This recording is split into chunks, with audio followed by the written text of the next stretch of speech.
Before we begin, if you love stories of brutal survival, fierce revenge, and a woman who refuses to stay broken, stay with me until the end. You won't regret it. And if this story hooks you, hit that like button and drop a comment telling me what city you're watching from. Let's build this community together. The cold didn't kill you right away. That was the cruelest part.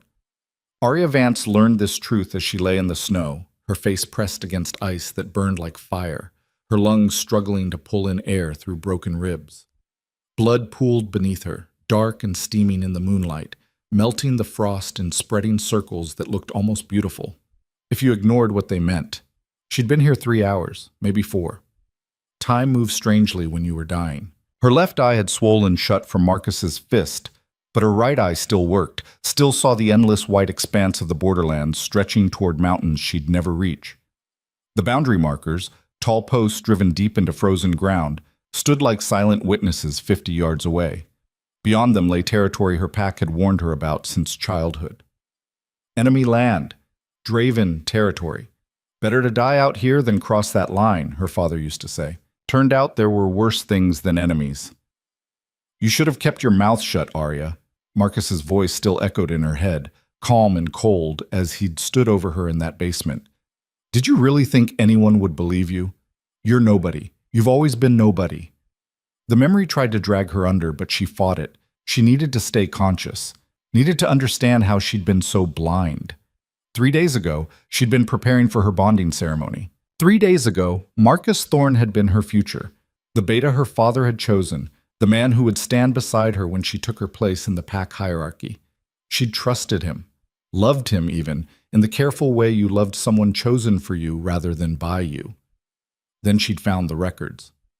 It had been an accident, really. She'd gone to Marcus's office looking for the ceremonial contracts, needing to review the terms before the elders arrived. The locked drawer hadn't seemed important, until it had sprung open when she'd leaned against the desk, revealing stacks of ledgers that didn't match any official pack documentation. The numbers had been damning, supply shipments that never arrived, medical resources diverted and sold, funds meant for the weakest families, widows, orphans, the injured, vanishing into accounts she didn't recognize, and Marcus's signature on every page, along with 2 other names that made her stomach turn, her uncle's and the pack's chief enforcer. They'd been bleeding their own people dry for years, quietly, systematically. While families went hungry and elders died from preventable illness, 3 men had been building private fortunes on the backs of those they'd sworn to protect. She'd taken photos, documented everything. Then she'd made her fatal mistake. She'd confronted Marcus directly, believing he'd have some explanation, some justification that would make it make sense. Instead, he'd smiled. "You're smarter than I gave you credit for," he'd said, closing the office door behind him with a soft click that had made every instinct in her body scream. "That's going to make this complicated." She'd run. She'd made it halfway across the compound before his enforcers had caught her, their hands brutal and efficient as they dragged her into the basement beneath the elders' hall, the same hall where she was supposed to have been bonded in 2 days' time. The beating had been thorough, professional. Marcus had watched most of it, only stepping in twice, once to break her ribs himself when she'd spat blood at his feet, and once to inject something into her neck that had made the world tilt sideways and her voice die in her throat. "Temporary," he'd said, checking her pulse with clinical detachment. "But it'll last long enough.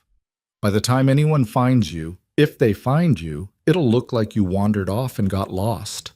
Tragic accident. The whole pack will mourn the poor girl who couldn't handle the pressure of bonding and ran away into the night." They'd driven her to the borderlands in the back of a supply truck, her body wrapped in canvas like cargo.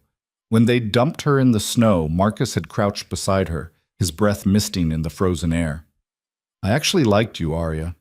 That's the sad part. You would have made a decent partner if you'd just stayed in your lane." He'd stood, brushing snow from his knees. "But you had to go digging. You had to play hero." Then he'd walked away, taking his enforcers with him, leaving her with nothing but the clothes on her back and the knowledge that she'd die knowing the truth, but unable to speak it. The drug he'd given her had worn off enough that she could make sounds now, small whimpers that came out as breath and nothing more. Her vocal cords felt paralyzed, useless. She'd tried to scream a dozen times, but nothing came out except air. "Help! she thought desperately. Someone. Anyone. But there was no one. The borderlands were neutral territory for a reason, contested ground that neither pack claimed, too dangerous to patrol, too close to enemy lines to risk. No one would come looking for her here. Even if they did, Marcus had made sure there'd be nothing suspicious to find. Just another young wolf who couldn't handle pack life and made a stupid decision. The cold was winning now. She could feel it in her fingers. They'd stopped hurting an hour ago, which she knew was bad. Her legs had gone numb. Only her core still felt anything, and what it felt was agony, each breath a knife between her ribs. This is how it ends, she thought distantly, alone in the snow. Silenced. Forgotten. Something moved at the edge of her vision. At first she thought it was another hallucination. She'd been seeing things for the past hour, shadows that looked like wolves, shapes that dissolved when she tried to focus on them. But this shadow didn't dissolve. It grew larger, more solid, until it resolved into the unmistakable silhouette of a man. No, not just a man. An alpha. She could feel it even through her fading consciousness. That pressure in the air, that weight of presence that only true alphas carried. It made her wolf stir weakly inside her, responding to something primal and undeniable. The figure approached slowly, cautiously, like someone who'd found something unexpected and was trying to determine if it was threat or opportunity. When he got close enough, moonlight caught his features, and Arya's remaining eye widened in recognition she shouldn't have had. Kyle Draven. She'd never met him. Their packs had been enemies for 3 generations, avoiding each other except for the occasional border dispute or territorial negotiation. But everyone knew what he looked like. Everyone whispered about the alpha who'd taken control of the Draven pack at 23 after his father's death, who'd turned a struggling territory into one of the strongest in the region through sheer ruthless efficiency. He was younger than she'd expected, maybe 30, with dark hair that fell across his forehead and eyes that looked black in the shadows. His face was all hard angles and sharp edges, the kind of face that didn't smile much, didn't soften. A scar cut through his left eyebrow, pale against tanned skin, and he was staring at her like she was a puzzle he hadn't expected to find. "Vance territory," he said quietly, his voice rough from cold or disuse. He wasn't talking to her, he was reading the scent markers on her clothes, the territorial signatures every pack member carried. "You're a long way from home." She tried to speak, managed a wheeze that might have been a word. His eyes narrowed. He dropped to one knee beside her, close enough that she could see the details now, the way his jaw tensed, the flicker of something that might have been surprise or concern crossing his face. His hand moved toward her throat, and she flinched instinctively, expecting violence because violence was all she'd known for the past 6 hours. But his touch was careful, clinical.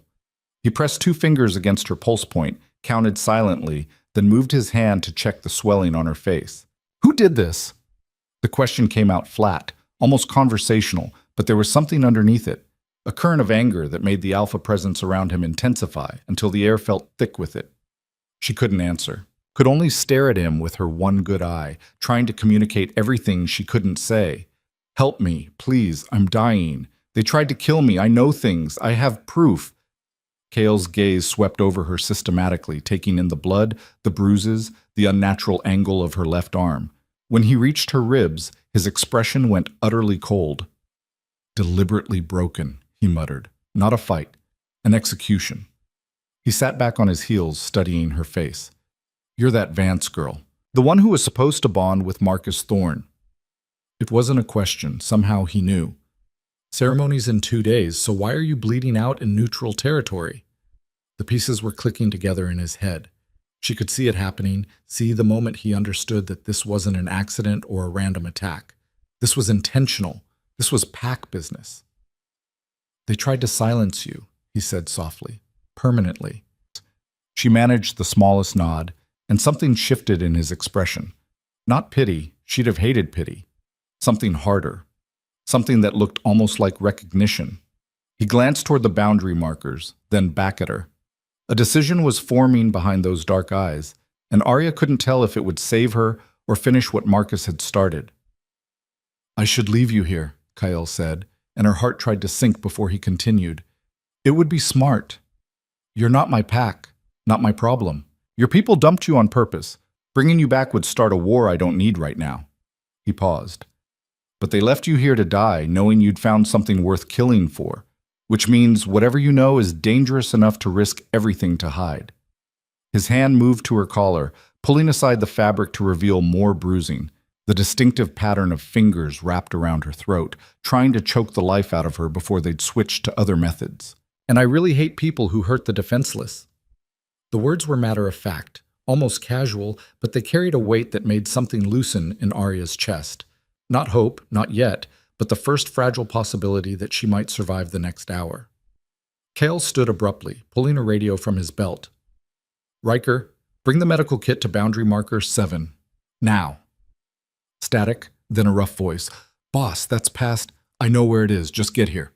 He crouched beside her again, already pulling off his heavy coat.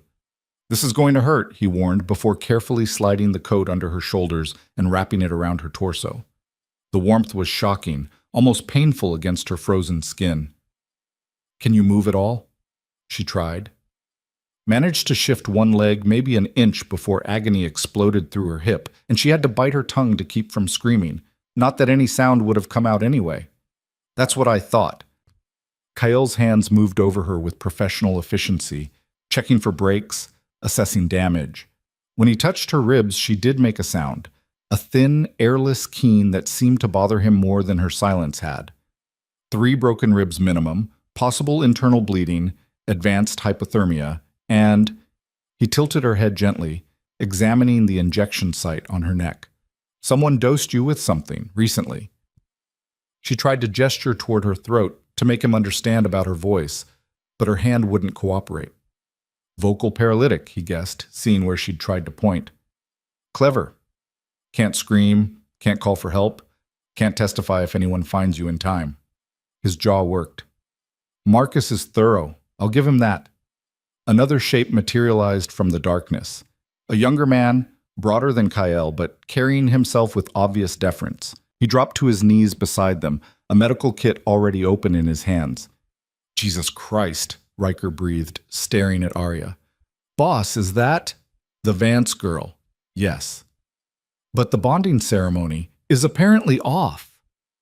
Kael took supplies from the kit without looking away from Arya's face. Riker, I need you to not ask questions for the next 10 minutes. Can you do that? Riker's eyes went wide. You're bringing her back. I'm saving her life. What happens after that? Kael pressed gauze against the worst of the bleeding on her head. We'll figure it out. Her pack is going to lose their minds. Only if they find out she's alive. Kael's tone went sharp. Which they won't. Not until I decide they should. Riker opened his mouth, closed it, then nodded slowly. Okay? Okay. What do you need? Stabilize her enough to move. We'll do the rest at the compound. They worked quickly, these 2 men who should have been her enemies. Riker wrapped her ribs while Kael started an IV line with hands that were surprisingly steady. The fluid going into her veins was cold at first, then warm, then burning as her body tried to remember how to process nutrients it had nearly forgotten it needed. We're going to have to move you, Kael told her. It's going to hurt like hell. I'm sorry. He didn't wait for a response she couldn't give, just slid his arms underneath her, one behind her shoulders, one under her knees, and lifted her in a single smooth motion that sent white-hot pain screaming through every nerve she still had working. This time, she did scream. No sound came out, but her body convulsed with it, and Kael held her tighter, murmuring something she couldn't hear over the roaring in her ears. Stay with me. His voice cut through the pain. Arya, stay conscious. You survived this long. Don't quit on me now. She focused on his face, on the hard line of his jaw and the intensity in his eyes. Focused on staying awake because he'd told her to, because some part of her recognized the command of an alpha and responded to it even as everything else shut down. That's it, he said quietly. Keep those eyes open. We're almost there. She didn't remember the journey. Just fragments, the sound of snow crunching under boots, the warmth of Kael's chest against her cheek, Riker's voice asking questions that got one-word answers, cold air giving way to sudden warmth, bright lights, voices she didn't recognize. Found her in the borderlands? Massive trauma, needs surgery. Can't bring her here. If the Vance pack finds out. They won't. Kale's voice cutting through the chaos like a blade. She's under my protection now. Anyone who has a problem with that can take it up with me directly. Silence. Then the sound of footsteps retreating and new hands touching her, gentler than before, professional. I've got her, Alpha. A woman's voice, older, carrying authority. Let me work. Arya felt herself being transferred to something soft. A bed, a gurney, she couldn't tell. The coat slid away and she wanted to cry out at the loss of warmth. But then there were blankets, heated blankets, wrapping around her like a cocoon. Kael, the woman's voice again. This is bad, really bad. If she makes it through the night, she will. You can't know that. Yes, I can. A pause. Do whatever it takes. I don't care what it costs. More fragments. A needle sliding into her arm. Medicine that made the world soft at the edges. The pain receding to a distant, manageable thing. Someone cleaning the blood from her face with careful hands. And through it all, Kael's presence, standing somewhere nearby, watching, waiting, not leaving. The last thing she saw before the darkness took her was his face, backlit by harsh medical lights, his expression unreadable except for one thing. He looked at her like she mattered, like she was worth saving, like maybe Marcus had been wrong about her being nobody. Then the drugs pulled her under and she let them, because for the first time in 6 hours, she felt safe enough to stop fighting. When Arya woke, she thought she'd died. The room was too warm, too soft, too quiet. Heaven, maybe, or some final hallucination before her brain shut down for good. She lay still, afraid that if she moved, the illusion would shatter, and she'd find herself back in the snow, freezing and alone. But the pain was real, duller than before, wrapped in layers of medication that made everything fuzzy, but unmistakably there. Dead people didn't hurt. She opened her eyes. White ceiling, not snow, plaster, clean and unmarked. A single light fixture, modern and efficient. To her right, a window showing darkness outside, though whether it was the same night or a different one, she couldn't tell. To her left, medical equipment that beeped softly, monitoring vitals she was surprised she still had. The room was small but well appointed. Not a hospital. The decor was too personal, too warm. A private medical suite, maybe. The kind of place where people recovered from injuries they didn't want anyone knowing about. She tried to move and immediately regretted it. Her ribs screamed protest. Her left arm was immobilized in some kind of brace, and when she tried to turn her head, her neck sent lightning bolts of pain down her spine. Don't. The voice came from the corner, making her freeze. You've got 3 broken ribs, a fractured ulna, severe bruising to your trachea, and a concussion. Moving is a bad idea. Kael Draven unfolded himself from a chair she hadn't noticed, stepping into the light. He looked tired. There were shadows under his eyes she didn't remember from before, and his hair was disheveled like he'd been running his hands through it. But his gaze was alert, focused entirely on her. You've been out for 18 hours, he said, answering the question she couldn't ask. Dr. Reeves says you'll live, but it's going to take time and a lot of pain medication. Arya tried to speak. This time, a sound came out, rough and barely audible, but present. Progress. Your voice is coming back. Kyle moved closer, stopping at the foot of the bed. The paralytic is wearing off, should be fully gone in another day or 2. She managed 2 syllables. Why? He knew what she was asking. Why save her? Why bring her here? Why care about a girl from an enemy pack who should have died in the snow? Because Marcus Thorne left you in my territory, Kyle said simply. Maybe not officially, but close enough. And I don't allow murder on my doorstep without knowing why. He pulled the chair closer, sitting so they were at eye level. So here's how this works, Arya Vance. You're going to recover. You're going to get strong enough to talk properly. And then you're going to tell me everything. What you found, why they tried to kill you, and why it's worth going to war over. War. The word hung between them like a blade.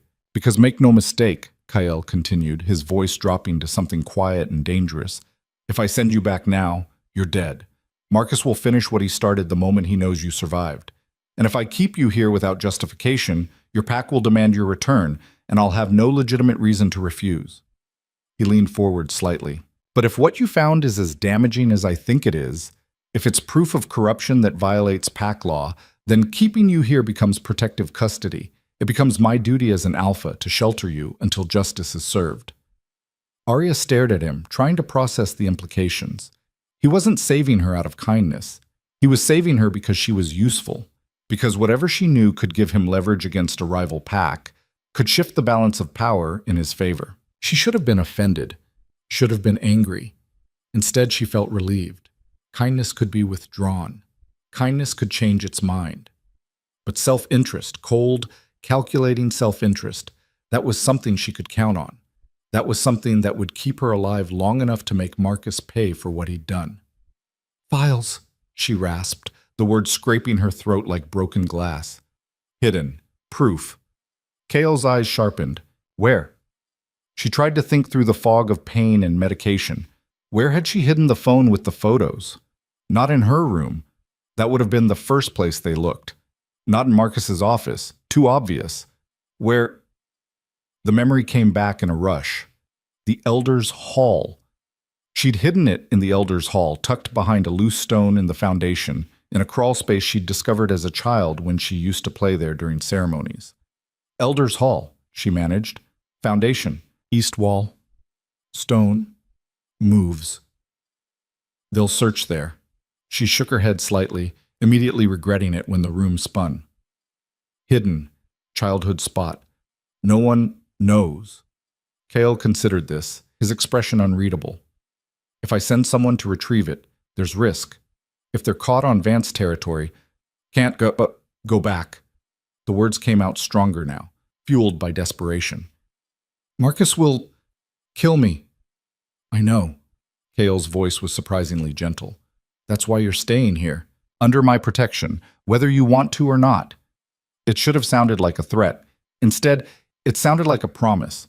Arya's vision was starting to blur at the edges, the medication pulling her back under. She fought it, needing to know one more thing. Why you? She whispered.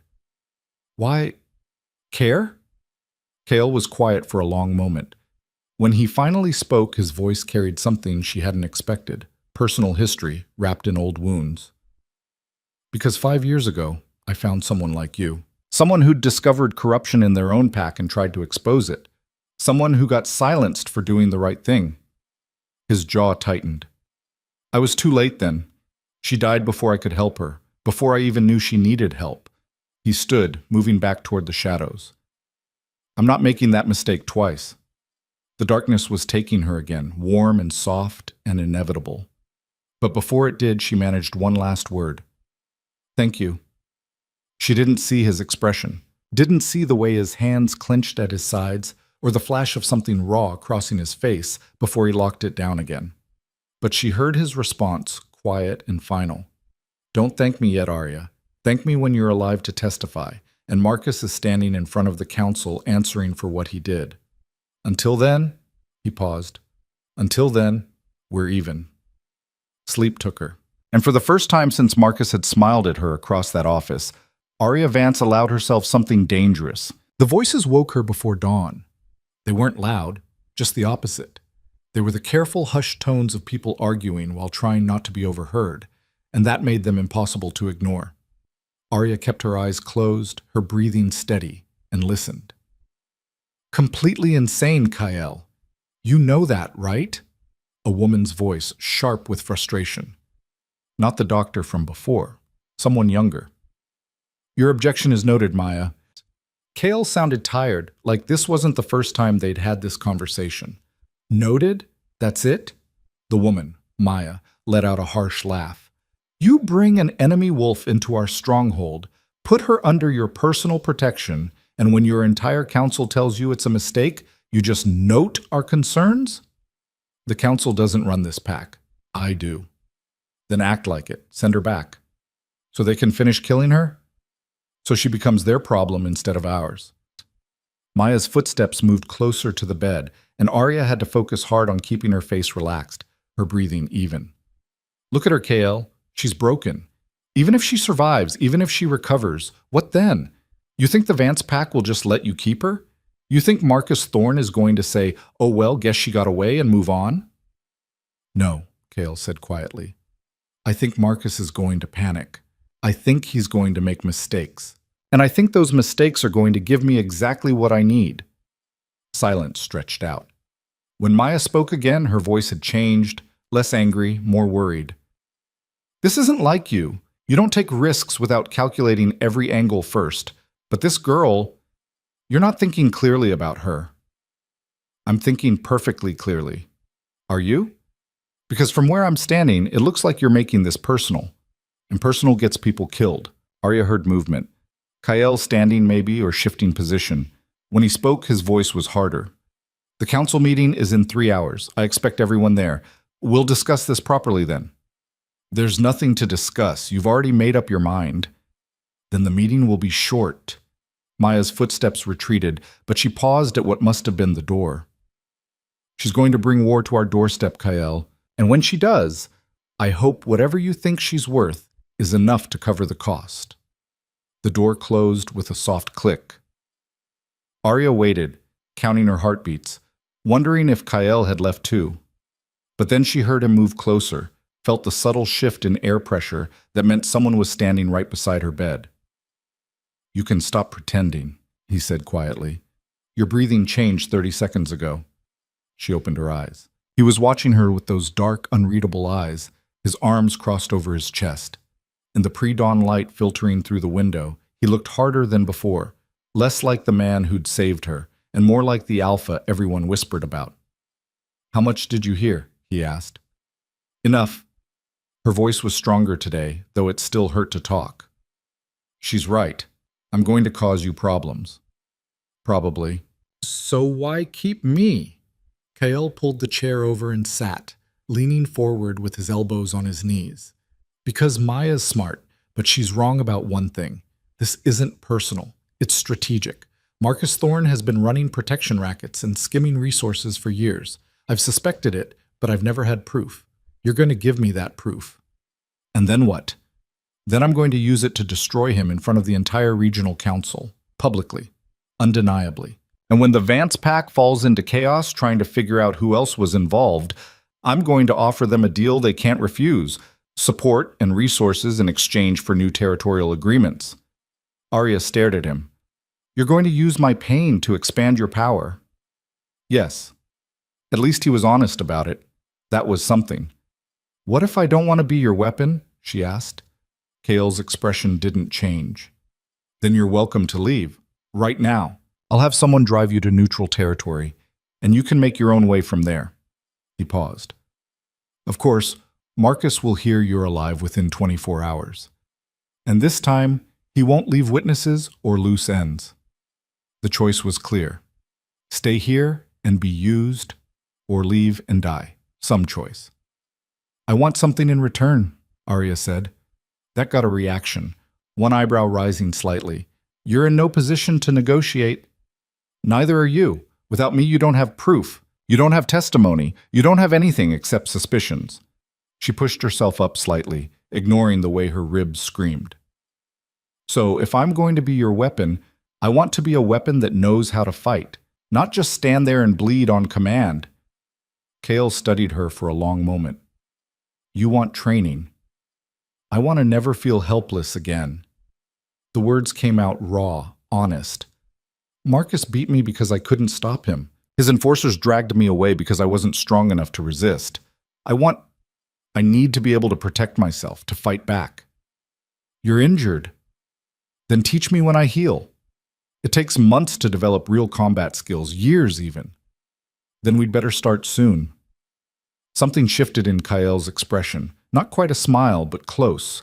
Respect, maybe, or recognition of someone who understood that survival meant adaptation. If I agree to this, he said slowly, you follow my rules. You train when I say train, rest when I say rest, and you don't push yourself so hard you undo the doctor's work. Understand? Arya nodded. And you tell me everything about those files. Every detail, every name, every transaction. Nothing held back. Everything, she agreed. But only to you. Not your council, not Maya, not anyone else until we decide together how to use it. Kael's eyes narrowed. You don't trust my people. I don't trust anyone. She met his gaze steadily. Not anymore. Not after Marcus. So if we're doing this, if we're really doing this, then it's between you and me. Everyone else is a security risk until proven otherwise. For a long moment, she thought he'd refuse. Thought he'd call her paranoid or ungrateful or stupid. Instead, he stood and extended his hand. Deal. She took it, and his grip was firm, careful not to hurt her, but strong enough to make a point. This was a contract between equals, not charity from superior to inferior. Rest today, Kael said, releasing her hand. The council meeting will probably get loud, but stay in here. Dr. Reeves will check on you this afternoon. Tomorrow, if you're cleared, I'll show you the training grounds. He moved toward the door, then paused. And Arya? About not trusting anyone, that's smart. But eventually, if this is going to work, you're going to have to trust someone. I know, she said quietly. I'm choosing you. The words hung in the air between them, heavier than she'd intended. Kael's expression flickered, surprise maybe, or something else she couldn't name, before he locked it down again. Don't make me regret that, he said, and left. Arya lay back against the pillows, her heart pounding harder than it should have been. What had she just agreed to? An alliance with an enemy alpha, training that would probably break her body all over again, and a plan that required her to face Marcus in front of the most powerful wolves in the region. But the alternative was death. Or worse, a life spent hiding, running, always looking over her shoulder. At least this way she'd go down fighting. The council meeting happened exactly as Kael had predicted, loud. Arya couldn't see it, confined to her room as she was, but she could hear it even through the thick walls of the medical wing. Raised voices, fists hitting tables, someone shouting about tradition, and someone else shouting about survival. It went on for 2 hours before finally, abruptly, cutting off into silence. When Kael came to check on her that evening, he looked like he'd fought a war and barely won. Still alive? He asked, settling into the chair that was becoming his usual spot. Unfortunately for you, yes. That almost got a smile. The council voted. You can stay, but with conditions. You're confined to the compound until you're healed. No communication with your old pack, and you'll be assigned a guard whenever you leave this wing. They don't trust me. They don't know you. There's a difference. He rubbed his temples. Maya's the worst of them. She thinks you're a spy or bait for a trap or both. I managed to convince her you're just a refugee, but she's watching you. They all are. What did you tell them about why I'm here? The truth, that I found you dying in the borderlands and brought you back for medical treatment. I didn't mention the files or Marcus or anything else. As far as they know, you're a victim of circumstance who needs temporary shelter. Arya absorbed this. And when the truth comes out, then they'll be angry I kept it from them. But they'll also understand why. Kael leaned back, studying her. How are you really feeling? And don't lie. Dr. Reeves showed me her charts. Like I got beaten half to death and barely survived. So pretty much exactly as advertised. She shifted carefully, testing her range of motion. But better than yesterday. And I'll be better tomorrow. That's what matters. Dr. Reeves says you heal fast, faster than average. Strong bloodline, Arya said automatically, then caught herself. Strong bloodline from a pack that had tried to murder her. The irony wasn't lost on either of them. Kael must have seen something in her expression, because his voice gentled. You know it's not your fault, right? What Marcus did. What your pack allowed him to do. I know that logically, emotionally. She trailed off. I keep thinking about how many people must have known, or suspected. My father chose Marcus for me. Did he know? Did the elders? How many of them looked at those families suffering and decided their silence was worth more than those lives? Probably more than you want to believe. That doesn't help. It's not supposed to help. It's supposed to make you angry. Kael's eyes were intense now, focused entirely on her. Because anger is useful. Anger keeps you moving forward when grief tries to drag you down. Anger makes you strong. Or it makes you reckless. Only if you let it control you instead of the other way around. He stood, moving to the window. Outside, the compound was settling into evening, lights coming on, people moving between buildings. I was angry for a long time after my father died. Angry at him for being weak, angry at the people who took advantage of that weakness, angry at myself for not seeing it sooner. What changed? I learned to use it, to channel it into something productive instead of destructive. He glanced back at her. That's what I'm offering you, Arya. A way to turn your anger into action, into justice. And power for you in the process. And power for me in the process, he agreed without shame. Like I said, strategic, not personal. But there was something personal in the way he looked at her, in the way he kept coming back to this room when he could have assigned someone else to check on her. Something that made Arya's instincts prickle with wariness, and something else she didn't want to examine too closely. Tell me about the files, Kael said, returning to business. The ones you hid. What exactly did you find? So she told him. Slowly at first, her voice still rough, but gaining strength as the words poured out. She described the ledgers, the falsified shipment records, the medical supplies that never reached the clinic. The names involved, not just Marcus, but her Uncle Thomas and the enforcer chief, a man named Derek, who'd been with the pack for 20 years. They were systematic about it, she said. Small amounts at first, easy to miss or explain away, but over time, it grew. The last entry I saw was from 2 weeks ago, 15,000 in medical resources diverted and sold to a black market distributor. Kael's expression was stone. While your pack's clinic struggled with basic supplies. While Elder Morris died from an infection that could have been treated with antibiotics we supposedly couldn't afford. The bitterness in her voice surprised her. While the Hayes family lost their son because we didn't have the equipment to handle his injuries, while everyone kept trusting that their leaders had their best interests at heart. And you have photos of all this? On my phone, hidden in the Elder's hall. She described the location in detail, watched Kael commit every word to memory. Can you really get to it without being caught? I can get anywhere I need to be, he said simply. The question is timing. If I move too soon, Marcus might realize you're alive and change everything. If I wait too long, he might find it himself. He won't think to look there. It's too obvious, in a way, right under everyone's noses. They'll search my room, my usual spots, but a childhood hiding place in the ceremonial hall? She shook her head.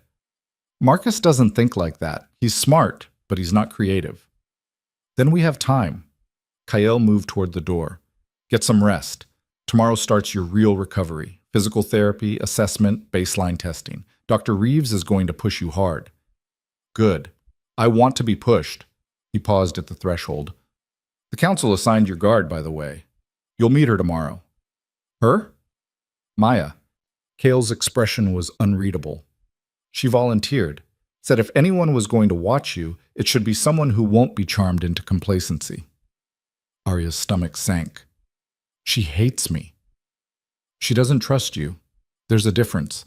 And honestly, having someone suspicious watching your back isn't the worst thing. She'll keep you alive even if she doesn't like you, because that's what she does. Comforting. It's supposed to be realistic. He studied her for a moment longer. Sleep well, Arya. You're going to need it. He left, and Arya was alone with her thoughts and the quiet beeping of medical equipment. Tomorrow she'd meet Maya, the woman who thought she was a trap waiting to spring. Tomorrow, she'd start the brutal process of rebuilding strength in a body that had been broken. Tomorrow, she'd take the first real steps toward becoming someone who could stand against Marcus and win. But tonight, alone in this room, in enemy territory, Arya let herself acknowledge the truth she'd been avoiding. She was terrified. Not of the training, or Maya's suspicion, or even the eventual confrontation with Marcus. She was terrified of trusting Kael Draven, of believing that this alliance would hold, of letting herself hope that maybe, just maybe, she'd found someone who wouldn't betray her when it mattered most. Because she'd trusted before. She'd believed before, and it had nearly killed her. Sleep came slowly, and when it did, her dreams were full of snow and blood and Marcus's smile as he walked away. Dr. Reeves cleared her for limited activity 3 days later, and Arya met Maya that same afternoon. The woman who entered her room was tall, lean, and moved like violence waiting to happen. She had sharp features, short dark hair, and eyes that assessed Arya with the cold precision of someone inventorying potential threats. Up, Maya said without preamble. Time to see if you can actually walk, or if you're planning to be dead weight. Arya pushed herself out of bed, biting back a groan as her ribs protested. The brace on her arm had been removed yesterday, but everything still hurt in ways that made her want to curl up and quit. Maya watched her stand with no sympathy whatsoever. Pathetic. You're telling me the girl who supposedly survived a murder attempt can barely get to her feet? I'm healing. You're slow. Maya moved to the door. Come on. Training grounds. Let's see what we're actually working with. The walk to the training grounds took 10 minutes and felt like 10 miles. Arya refused to show weakness, refused to let Maya see her limping, but by the time they arrived, sweat was running down her back and her vision was spotting at the edges. The training grounds were outside, a large cleared area surrounded by forest. Combat circles marked in the dirt, practice dummies, weapons racks. A dozen wolves were already there, running drills or sparring. They all stopped when Maya and Arya appeared. Eyes on your own work, Maya barked, and the training resumed, though Arya could feel the covert glances. Everyone was curious about the Vance girl their alpha had brought home. Kyle was there, working with a younger male on defensive positioning. When he saw them, he dismissed his student and crossed the grounds. How's she doing? He asked Maya. Like she's made of glass and held together with wishes. This is what you're risking the pack for. This is what she looks like today. Give her a week. A week? Maya laughed harshly. Kale, if Marcus comes for her in a week, she'll still be useless. She needs months of recovery, minimum.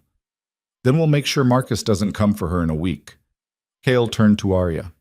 Think you can handle an assessment? Nothing strenuous, just basics. Everything in her screamed to say no, to admit she wasn't ready. But Maya was watching with that skeptical expression, and something stubborn in Arya refused to prove her right. I can handle it. Liar, Maya muttered, but she moved to the combat circle. Come on, let's get this over with. The assessment was brutal. Not because Maya hit her, she didn't, following Kyle's clear instructions to keep it non-contact, but because every movement exposed how weak Arya had become, how much damage Marcus had done. Her balance was wrong. Her reflexes were slow. When Maya feinted left, Arya went right a full second too late. When asked to demonstrate a basic defensive stance, her ribs wouldn't let her twist properly, and her legs shook from the effort of holding position. 20 minutes in, she collapsed to her knees, gasping. Enough, Kyle said quietly. She barely started, Maya protested, and she's 3 days out from nearly dying. Enough! Maya stepped back, but her expression said everything she didn't. This girl was hopeless, weak, exactly the liability she'd predicted. Arya wanted to scream, wanted to rage at the unfairness of it all. She'd been competent before Marcus. Not exceptional maybe, but trained enough to hold her own in pack sparring. Now she could barely stand for 30 minutes without collapsing. Look at me, Kyle's voice cut through her spiral. He'd crouched beside her, forcing her to meet his eyes. This isn't permanent. This is just today. Tomorrow you'll be stronger. Next week, stronger still. But only if you don't push yourself so hard you break all over again. I need to be ready, she said desperately. When we face Marcus, you need to be alive and functional. That's it. The rest comes with time and work. His hand settled on her shoulder, steady and warm. Dr. Reeves warned me you'd do this. Push too hard. Try to heal faster than your body can manage. Don't. But Maya's right. I'm useless like this. Maya's cautious. There's a difference. He stood, offering his hand. Come on, that's enough for today. We'll try again tomorrow. But as Arya let him pull her to her feet, she caught Maya's expression, disgust mixed with something that looked almost like pity. And she knew that to everyone watching, she looked exactly like what Marcus had tried to make her. Broken, weak, finished. That night, alone in her room, Arya made a decision. She'd follow Kyle's advice during official training. Rest when told to rest, pace herself appropriately. But in the hours between when no one was watching, she'd push herself. Build back the strength she'd lost. Prove that she was more than the shattered thing Marcus had tried to create. It started small. Push-ups against the wall when her ribs wouldn't allow floor work. Slow walks around the medical wing at night. Stretches that made everything hurt but gradually expanded her range of motion. Dr. Reeves caught her on day 5 doing squats in her room at 2 in the morning. Are you trying to undo everything I've fixed? The doctor demanded, but there was something like respect in her eyes. I'm trying to not be helpless. There's a difference between helpless and healing. Sit down before you tear something. But she didn't report Arya to Kael, didn't stop her from continuing the secret training, just adjusted the medical plan to account for the extra activity and gave her supplements that would help rebuild muscle faster. You're going to hurt yourself, Dr. Reeves warned.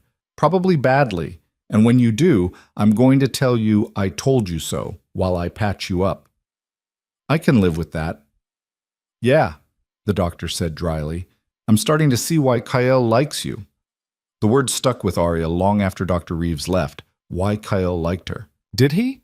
Or was it still just strategy, cold calculation wrapped in occasional gentle words? She didn't know. Wasn't sure she wanted to know. What she knew was that every day she got a little stronger. Every day the pain receded a little more. And every day, the memory of Marcus standing over her in that basement became fuel instead of trauma. On day 8, Maya caught her doing pull-ups on the doorframe at dawn. You're supposed to be resting, Maya said flatly. Arya dropped to the ground, breathing hard. I was. Now I'm training. Kael know about this? No, and you're not going to tell him. Maya's eyebrows rose. That's not how this works. I'm your guard. If you're doing something stupid, he needs to know. Then tell him. But while you're at it, tell him I managed 50 wall push-ups yesterday. Tell him I can hold a defensive stance for 3 minutes now instead of 30 seconds. Tell him I'm not the liability you predicted I'd be. Something flickered in Maya's expression. Not warmth, nothing that generous, but maybe a grudging acknowledgement that Arya had more spine than she'd credited. 50 push-ups is nothing, Maya said. A trainee could do twice that. Then I guess I'd better work harder. They stared at each other, the challenge hanging between them like a blade. Finally, Maya stepped back. Fine. You want to train like you've got something to prove? Be at the grounds at dawn tomorrow. Real training, not this amateur hour garbage you're doing alone. And when you collapse, because you will collapse, don't expect sympathy. She left before Arya could respond, but the message was clear. Maya was giving her a chance. One chance to prove she was worth the risk Kael had taken. Arya intended to make it count. Dawn came cold and unforgiving. Arya made it to the training grounds before Maya arrived, her body aching but her will harder than it had been since Marcus's basement. Maya appeared as the sun touched the horizon, carrying 2 practice staffs. She tossed one to Arya without warning. Arya caught it, her injured arm screaming protest but holding. Basics first, Maya said, settling into a ready stance. Footwork, balance, reaction time. You're going to hate me by the end of this. I already hate you. Good. Hatred's motivating. Maya's smile was sharp. Now move. The next hour was everything Maya had promised. Brutal, exhausting, and completely without mercy. She corrected Arya's stance with sharp jabs from her staff, critiqued every movement, and showed no patience for weakness or excuses. But she also taught, really taught, the kind of detailed, hands-on instruction that came from someone who knew combat inside and out and had actually bothered to learn how to pass that knowledge on. By the time other wolves started arriving for morning training, Arya was drenched in sweat, covered in bruises from where Maya's staff had connected, and closer to crying from exhaustion than she'd been since waking up in Kael's medical wing. She was also standing, still moving, still fighting. Kael arrived last, taking in the scene with one sharp glance. Arya clearly pushed to her limits, Maya looking grimly satisfied, the practice staffs that weren't supposed to be used for another week at least. Maya, he said quietly. A word. They moved to the side, voices low but tense. Arya couldn't hear what was said, but she saw Maya's aggressive gestures, saw Kael's expression go harder and harder until finally, he said something that made Maya go still. Then he walked over to Arya and took the staff from her hands. Enough, he said. You're done for today. I can keep going. No, you can't. You're shaking. You're about to pass out, and you've undone half of Dr. Reeves's work. His voice was controlled, but anger simmered underneath. I told you to pace yourself. And I am. I'm just pacing faster than you expected. That's not pacing. That's self-destruction. He handed the staff to Maya without looking at her. Go eat. Rest. I don't want to see you back here until tomorrow. Arya wanted to argue, wanted to prove she could handle more, but her legs chose that moment to buckle, and only Kael's quick reflexes kept her from hitting the ground. Stubborn idiot, he muttered, but his hands were gentle as he steadied her. Maya, help her back to medical. Make sure Dr. Reeves knows what happened. She asked for this, Maya said, but she moved to Arya's other side, taking some of her weight. I know. Kale's eyes found Arya's, and what she saw there wasn't anger. It was something closer to understanding. But asking for something and being ready for it are different things. Learn the difference before you get yourself killed. They made it halfway back to the medical wing before Arya's legs gave out completely. Maya caught her without comment, just shifted position and kept walking, half carrying her the rest of the way. You're tougher than you look, Maya said finally, depositing Arya on her bed. Stupider too, but tough.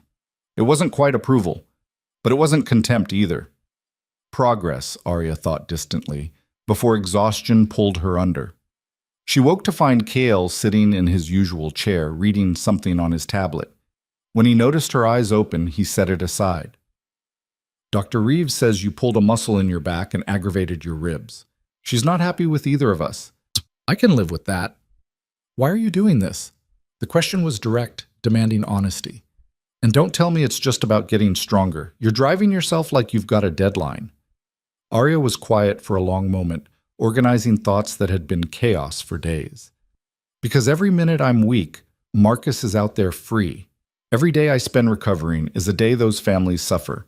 Every hour I can't fight back is an hour he wins. So you're trying to heal faster by breaking yourself. That's not logical, Arya. No, she agreed. It's desperate. But desperation is all I have right now. Kale leaned forward, his expression intense. Then let me give you something else. Give you a timeline, a plan, something concrete to work toward instead of this vague need to be ready for everything immediately. What kind of timeline? The regional council meets in 6 weeks. All the major alphas, all the territory representatives. It's the perfect venue to expose Marcus, public, formal, impossible to dismiss or cover up. He pulled up a calendar on his tablet, showing her the date. 6 weeks to heal, to train, to gather evidence and build our case. 6 weeks until you stand in front of everyone and tell them exactly what was done to you. 6 weeks. It felt like forever and not nearly long enough all at once. And if I'm not ready in 6 weeks, then we wait for the next meeting, or we find another way. His voice was firm. But we don't rush this, Arya. We do it right, or we don't do it at all. Because if we move too soon and Marcus slips away, you won't get another chance. He'll disappear, cover his tracks, and you'll spend the rest of your life looking over your shoulder. He was right. She hated it, but he was right. Okay, she said finally. 6 weeks. We do it right. Good. Kale stood. Now get some actual rest. Tomorrow we start a real training schedule. One that won't put you back in medical every other day. Maya will work with you in the mornings. I'll take over in the afternoons. Physical conditioning, combat training, and... He paused. Testimony preparation. Testimony preparation? Standing in front of the council and accusing another alpha of corruption isn't like training. It's performance, politics, and precision all at once. You'll need to know how to present evidence, how to handle challenges, how to stay calm when Marcus tries to discredit you. His eyes were serious. Because he will try. He'll call you a liar, a traitor, unstable. He'll twist everything you say and try to make you look like a scorned woman making false accusations. The thought made Arya's stomach clench, but she forced herself to nod. Then teach me how to beat him at that too. I will. Kale moved toward the door, then stopped. And Arya, what Maya said this morning about you being tougher than you look. She's right, but tough doesn't mean invincible. Remember that. He left, and Arya was alone with 6 weeks stretching ahead of her, like both a promise and a threat. 6 weeks to become someone who could stand against Marcus and win. 6 weeks to turn betrayal into justice. 6 weeks to prove that the girl left to die in the snow was stronger than anyone, including herself, had ever imagined. She closed her eyes and started counting days. The days blurred together into a rhythm of pain and progress that Arya learned to measure in small victories rather than grand transformations. Day 12. She held a plank position for 90 seconds without her ribs giving out. Day 18, she landed a clean hit on Maya during sparring, earning a grunt of surprise and what might have been approval. Day 23. She ran the perimeter of the compound without stopping, her lungs burning but functional. But it was day 27 when everything changed. Arya was in the training grounds, working through a complex footwork drill Kyle had designed, when Riker burst through the tree line at a dead run.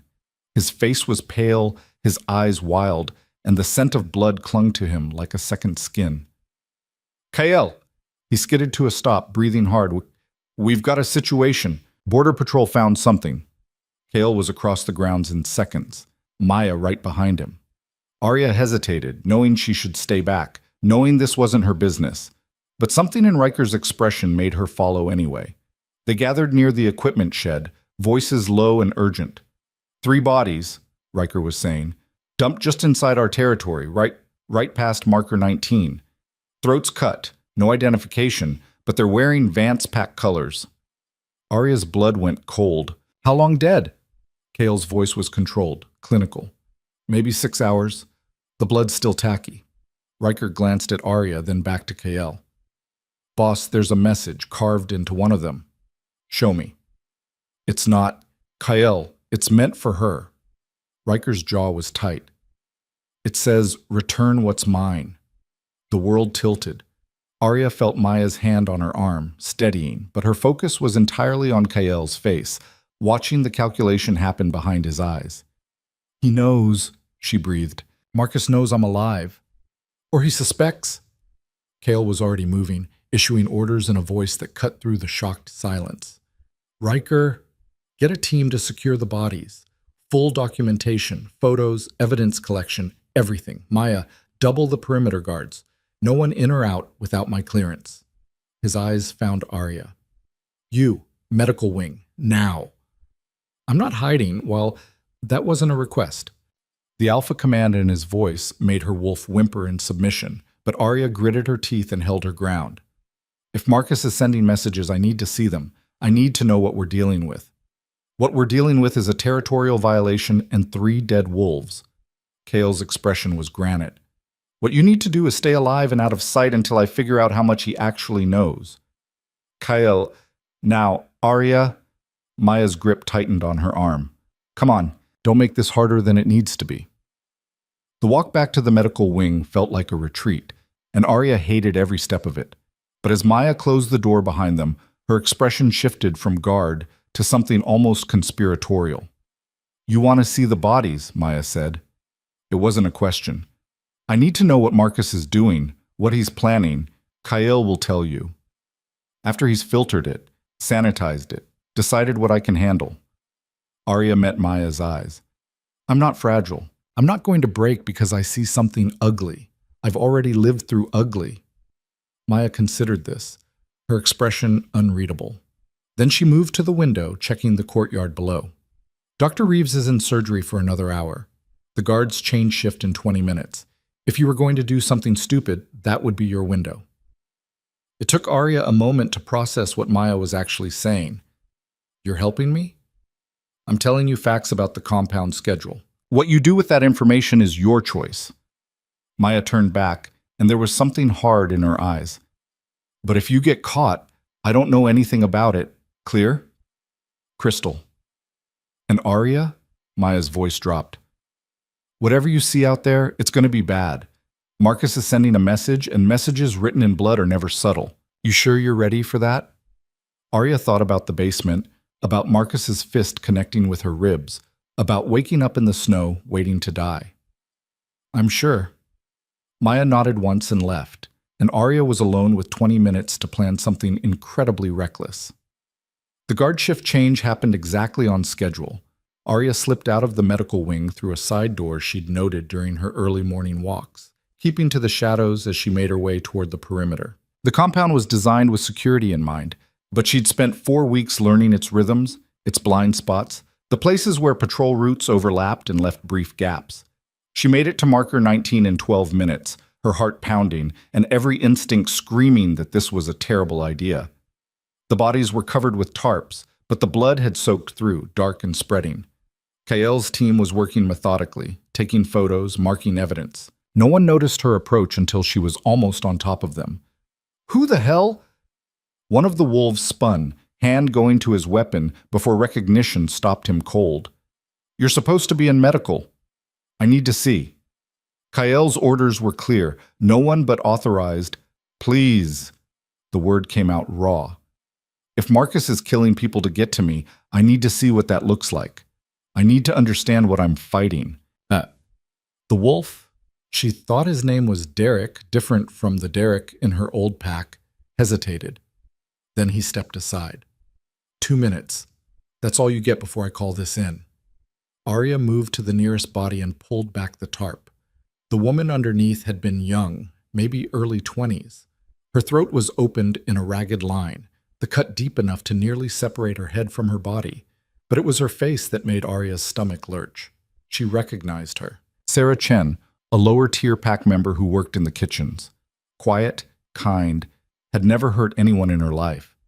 And carved into her forehead, crude but deliberate, was a single word. Thief. What did they steal? Arya asked quietly. Derek shifted uncomfortably. According to Vance pack law, you were Marcus's bonded, or supposed to be. By leaving before the ceremony, you stole yourself from him. Makes you property in dispute. The casual way he said it made Arya want to scream, but she forced herself to move to the second body instead. This one was older, a man she vaguely recognized from boundary patrols. His chest had been opened, ribs spread wide, and something was missing from the cavity. Arya didn't need to ask what.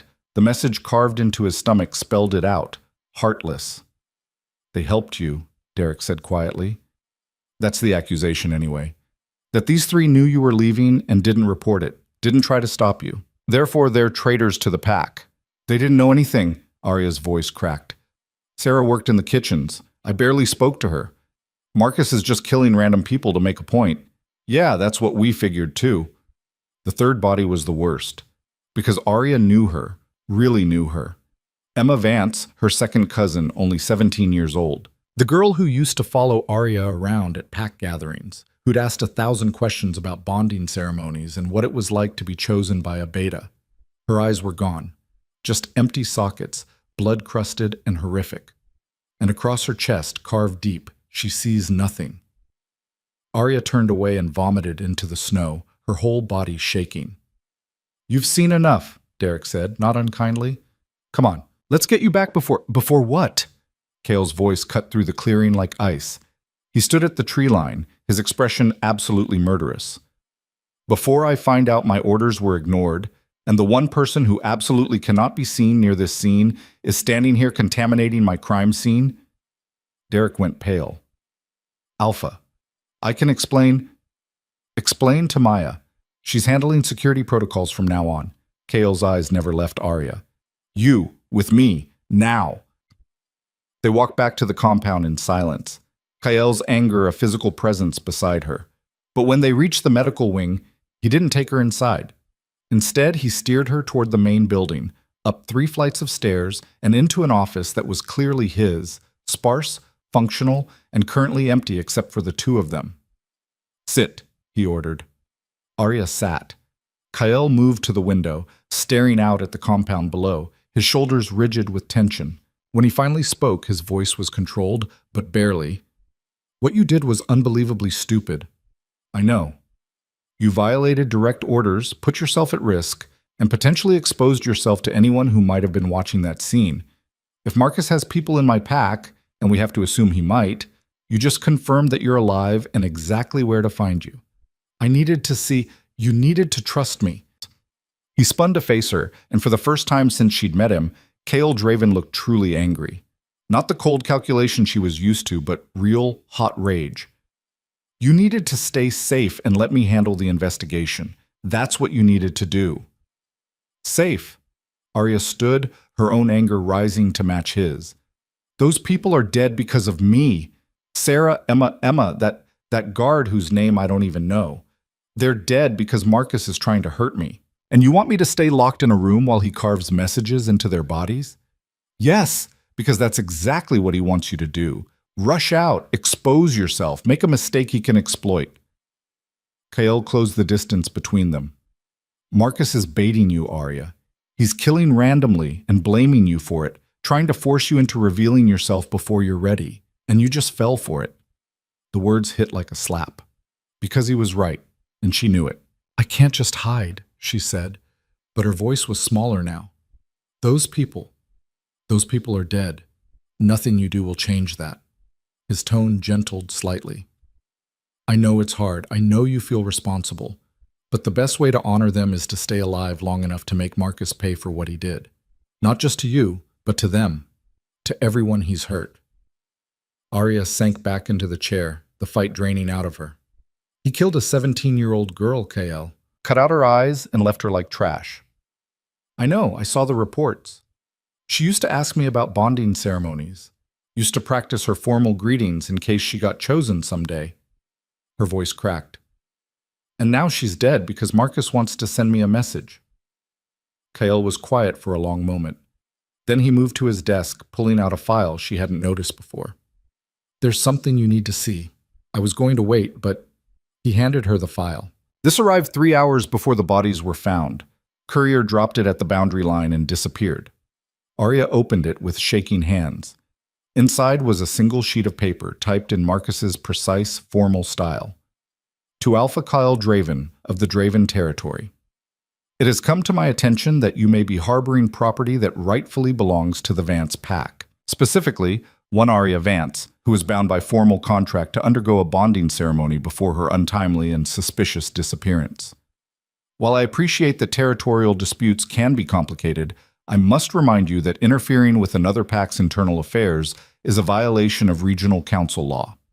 Miss Vance is a member of my pack, subject to our laws and customs, and any attempt to prevent her return will be considered an act of aggression. I am prepared to be reasonable about this situation. Return Miss Vance unharmed within 7 days, and we can avoid escalation. Continue to harbor her, and I will be forced to take more direct action to recover my property.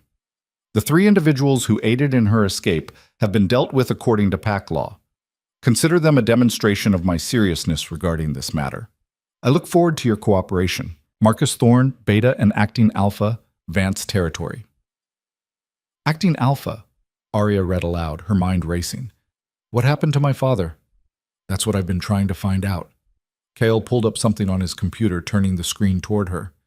Your father stepped down 4 days ago. Officially, it's a health issue. Early onset dementia, according to the pack physician. Unofficially, Marcus forced him out. The pieces were clicking together, horrible and inevitable. He was the only one who could have challenged Marcus's authority. With him gone and me supposedly dead, Marcus has total control. Not total. There's still the Council of Elders, the other senior pack members, who are either in on it or too scared to challenge him. Arya read the letter again, her hands shaking with rage. He's calling me property, like I'm a stolen car he's trying to recover. That's exactly how he's framing it, and legally he's not entirely wrong. Kale's expression was grim. Bonding contracts are binding under pack law. You signed one, or your father did on your behalf. Until that contract is formally dissolved or the ceremony is completed, you are technically bound to Marcus. That's insane. That's tradition, and tradition is what the council respects most. He closed the file. Which is why we can't just ignore this letter. If I don't respond, Marcus can claim I violated protocol, but if I admit you're here, he'll demand your immediate return. So what do we do? Kyle was quiet for a long moment, his expression thoughtful. We escalate. We force this into the open before Marcus is ready for it. You said we had 6 weeks. The council meeting was the plan when I thought we had time to build a perfect case, but Marcus just changed the timeline. Kale pulled out his phone, scrolling through something.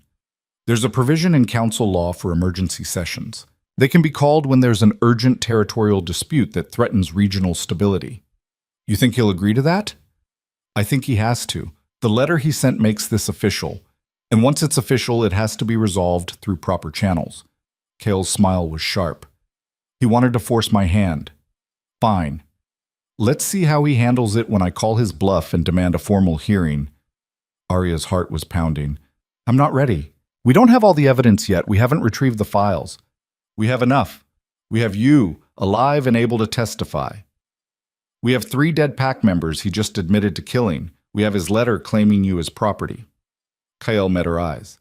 It's not perfect, but it's enough to start. And more importantly, it puts him on the defensive instead of us. He'll deny everything, say I'm lying, that I ran away because I was unstable. Let him. Because while he's denying and defending, I'm going to send someone to retrieve those files from the Elders' Hall. And when we present them at the hearing, in front of every major alpha in the region, he won't be able to explain them away. It was risky, possibly suicidal, but Arya could see the logic in it. Take control of the narrative before Marcus could spin it further. Make him react instead of act.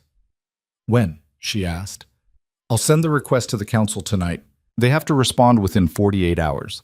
Assuming they approve, and they will, this is too explosive to ignore, we're looking at maybe 10 days until the hearing. 10 days. Not 6 weeks. 10 days to prepare for the most important moment of her life. I need those files, Arya said. Everything falls apart without them. I know. I'm sending my best retrieval specialist tonight. Cale pulled up a photo on his phone. A woman, maybe 30, with sharp eyes and a face built for blending into backgrounds. Her name is Sloane. She's gotten in and out of more secure locations than I can count. If anyone can retrieve your phone without being caught, it's her. And if she is caught, then she knows nothing about you or why she's there. As far as anyone will know, she's just a thief who picked the wrong target. Kael's voice was steady. But she won't be caught. Trust me. Trust. That word again. Arya looked at the letter, at Marcus's precise signature, at the casual way he'd admitted to murder while demanding her return. 10 days from now, she'd be standing in front of him. 10 days from now, everything would either fall apart or finally start to come together. Okay, she said. Let's do it. Cale nodded and reached for his computer. I'll draft the request. You should get some rest. The next week and a half is going to be brutal. But as Arya stood to leave, a thought occurred to her. Kael, the letter says 7 days. What happens when that deadline passes and I'm not returned? His expression went cold. Then Marcus makes good on his threat to take more direct action, which probably means an attack on this compound. So we're not just preparing for a hearing, we're preparing for war. We've been preparing for war since the moment I pulled you out of the snow. Cale's eyes met hers, hard and determined. The only question is whether it's a legal war fought in a council chamber or a bloody one fought on our doorstep. I'm betting on legal. But either way, we'll be ready. Arya left the office with her mind spinning, but she made it exactly 3 steps before Maya materialized from a side hallway. You saw the bodies, Maya said without preamble. Yes.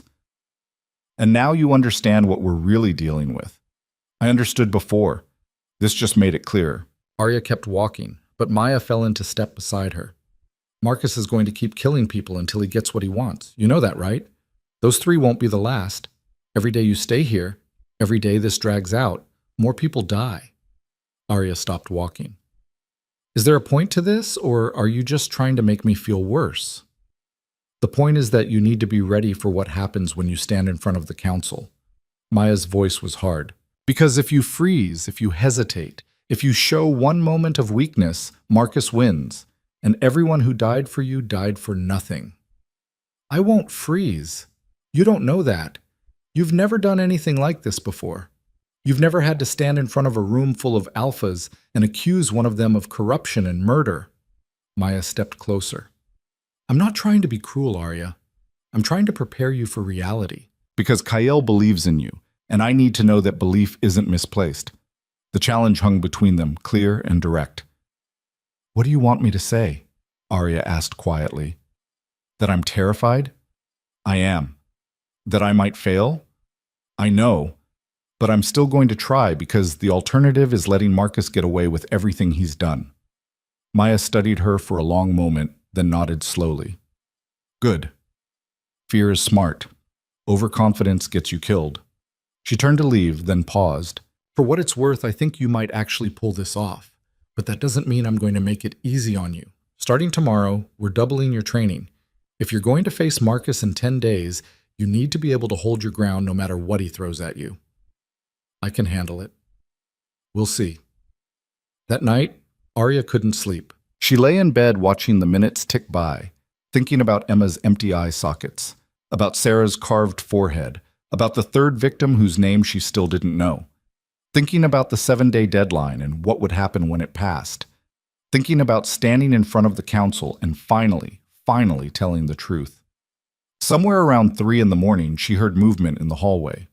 Quiet, careful footsteps that didn't match any of the usual patrol patterns. She was out of bed in seconds, pressing herself against the wall beside the door, every muscle coiled and ready. The footsteps stopped outside her room. A soft knock. "Arya, it's me." Kael's voice. She opened the door to find him standing there in dark clothing, a tactical pack slung over his shoulder. "I'm going with Sloane," he said without preamble. "To retrieve the files. I need you to tell me exactly where to look." "You're going yourself. That's the only way to be sure it's done right." His expression was set, determined. "If Sloane gets caught, it's a theft. If I get caught, it's a territorial incursion. The first is a minor incident. The second is an act of war." "Then you definitely shouldn't go." "Wrong. I should go because I'm the only one who can talk our way out of it if something goes wrong. I'm an alpha. I can claim right of investigation under regional law, demand access to pack records, make enough legal noise that Marcus has to respond through proper channels instead of violence." It made a horrible kind of sense. "When are you leaving?" "Now. We'll be back before dawn." He pulled out his phone, opening a map. "Show me." Arya described the location in detail. The eastern wall of the Elder's Hall, 3 stones from the corner, 5 courses up. The loose stone that shifted if you pressed the right way, the small cavity behind it. "There's a chance someone found it," she warned. "If they searched the hall thoroughly enough, then we deal with that. But I don't think they did. Marcus is thorough, but he's also arrogant. He thinks you're dead, and dead people don't hide evidence." Kael studied the map a moment longer, then pocketed his phone. "Maya's in charge while I'm gone. Anything happens, anything at all, you do exactly what she says. Clear?" "Clear." He turned to go, then stopped. "Arya, if this goes wrong, if we don't make it back, you'll make it back. But if we don't, if something happens, you need to leave. Take the evidence we've already gathered and go to the council yourself. Don't wait, don't hesitate, just go." The thought of doing this without him made her stomach clench. "Kael, promise me." "I promise." He nodded once and left, his footsteps fading down the hallway. Arya returned to bed but didn't even pretend to sleep. Just lay there counting minutes, listening to the compound settle into late-night quiet, waiting for dawn and whatever it would bring. 3 hours passed, then 4. At 5:47 a.m., Maya burst through her door without knocking. "Get up, we have a problem." Arya was moving before Maya finished speaking. "What happened?" Kael and Sloane made it to the Elder's Hall. Got in, got the phone, got out. Maya's face was grim, but they were spotted on the way back. A Vance patrol picked up their scent and tracked them to the boundary line. They're pinned down at marker 15 with a dozen wolves closing in. Arya's world narrowed to a single point. "We have to help them." Kael's orders were to hold position. He doesn't want to escalate this into a full territorial conflict. He's going to get himself killed. Probably. But those are his orders. Maya grabbed Arya's arm. "Which means you stay here, stay safe, and prepare to run if this goes south." Everything in Arya screamed to argue, to fight, to do something. But Maya was right. Charging out there would only make things worse. Unless... "What if I give them what they want?" Arya said slowly. Maya's eyes narrowed. "Explain." "Marcus wants me back. That's what this is about." "So what if I appear to surrender? Walk out there, draw their attention away from Kael, give him time to escape?" "That's suicide." "No, that's misdirection." Arya's mind was racing now, pieces falling into place.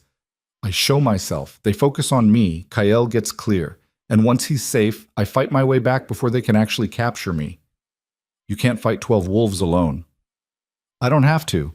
I just have to survive long enough for reinforcements to arrive." She met Maya's eyes. "You said you wanted to know if I was ready to hold my ground. Here's your chance to find out." Maya stared at her for a long moment. Then, incredibly, she smiled, sharp and dangerous. "You're either the bravest person I've ever met, or the stupidest.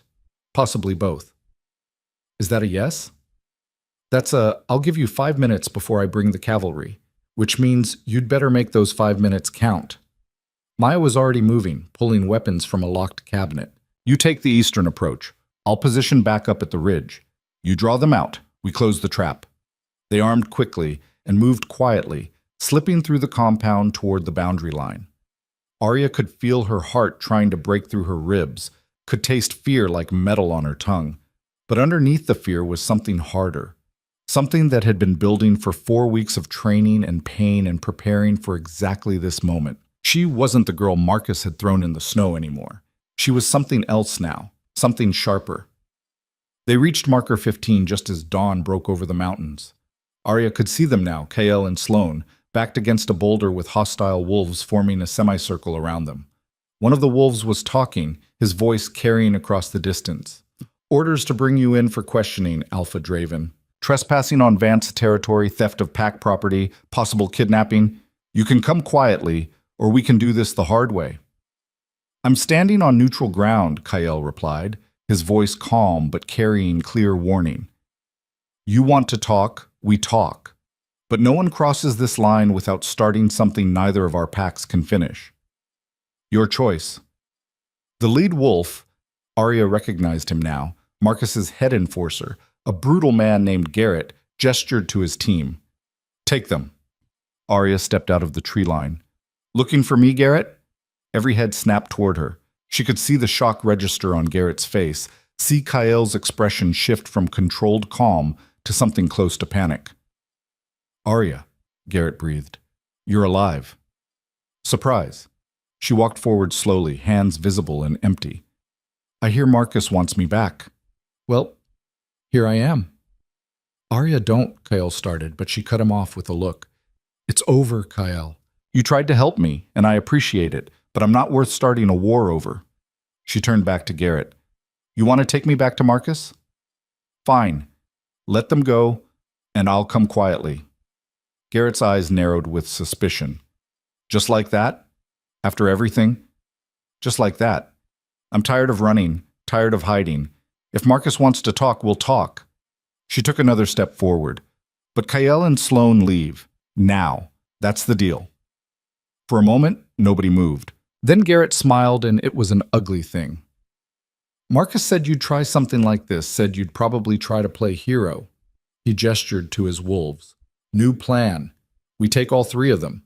Alpha Draven for trespassing, his accomplice for theft, and Arya for being Arya." The wolves moved forward as one, and Arya smiled. Wrong answer. She whistled, sharp and piercing, and the forest exploded. Maya hit them from the left with 4 wolves at her back. Riker appeared from the right with 6 more. They crashed into Garrett's team like a wave, and suddenly the ambush had been reversed. Arya didn't wait to watch. She was already moving, closing the distance to where Kael and Sloane were pinned. A Vance wolf tried to intercept her, but she dropped low, swept his legs, and kept running. Everything Maya had drilled into her, every painful morning of training, it all crystallized into pure action. She reached Kael just as he broke free from the boulder, the phone clutched in his hand. Their eyes met for a split second, his full of fury and relief in equal measure, before he shoved her behind him. "Get to the compound, now." "Not without you." "Arya." A wolf tackled her from the side, driving her into the snow. She rolled with it, using his momentum against him, and came up with her knife already moving, and came up with... The blade caught him across the shoulder, not deep, just enough to make him back off, before someone else grabbed her from behind. The next 30 seconds were chaos. Fists, claws, snow flying. Arya fought like something wild and desperate, using every dirty trick Maya had taught her. When someone grabbed her hair, she slammed her head back into his nose. When hands closed around her throat, she drove her knee up hard and fast. But there were too many of them. Even with reinforcements, they were outnumbered. "Fall back," Kyle's voice cut through the melee. "Everyone back to the compound." They retreated in stages, fighting every step. Arya felt something hit her ribs, a fist or a rock, she couldn't tell, and pain exploded through her chest. But she kept moving, kept fighting, because stopping meant capture and capture meant death. They made it across the boundary line into Draven territory just as more wolves appeared, these wearing Draven colors, responding to Maya's call. The Vance wolves stopped at the border, smart enough to know that crossing now would mean war. Garrett stood at the line, breathing hard, blood running from a cut above his eye. "This isn't over, Draven. Not even close." "No," Kyle agreed, equally bloody but standing firm. It's not. See you at the council hearing. They held position until the Vance wolves finally withdrew, disappearing into the forest like shadows. Only then did Kyle turn to Arya, and the look on his face made her take an instinctive step backward. What, he said very quietly, did you think you were doing? Saving your life. By walking into a trap? By offering yourself up like bait? It worked, didn't it? It nearly got you captured. His control was slipping, real anger breaking through. Do you have any idea what would have happened if they'd gotten their hands on you? If this had gone wrong by even 30 seconds? But it didn't. We won. We got the files. Everyone made it out. She pulled the phone from his hand, the screen cracked but still functional. We have what we need. Kale stared at her, and for a moment she thought he might actually shake her. But instead he did something unexpected. He laughed. Not humor, something darker, edged with hysteria and relief. You're insane. You're completely, utterly insane. Probably. And that, Maya said, appearing beside them with blood on her knuckles and something like respect in her eyes, was the bravest, stupidest thing I've ever seen anyone do. Did I make the 5 minutes? Arya asked. You made 4.5. Close enough. They walked back to the compound together, battered and bloody but alive. But Arya's ribs were screaming, her knuckles were split, and she was pretty sure she'd torn something in her shoulder. But the phone was secure in her pocket, and Kyle was alive, and they'd sent Marcus a message he couldn't ignore. She wasn't his property. She wasn't his victim. She was a threat. Dr. Reeves didn't bother hiding her frustration as she wrapped Arya's ribs for the second time in a month. You tore the muscle tissue that was finally starting to heal. You've got 3 new fractures on top of the old ones. And whatever you did to your shoulder, she probed the joint, making Arya hiss through her teeth, has set your recovery back at least 2 weeks. Can you fix it in time for the hearing? Arya asked. Can I perform medical miracles in 9 days? No. Can I pump you full of enough anti-inflammatories and painkillers that you can stand upright without screaming? Probably. Dr. Reeves's hands were efficient but not gentle. But it's going to hurt. A lot. I can handle pain. Yes, I've noticed. The doctor tied off the bandage with more force than strictly necessary. What you can't seem to handle is basic self-preservation. Kale told me what you did, walking into an ambush like that. It worked. This time. Next time, you might not be so lucky.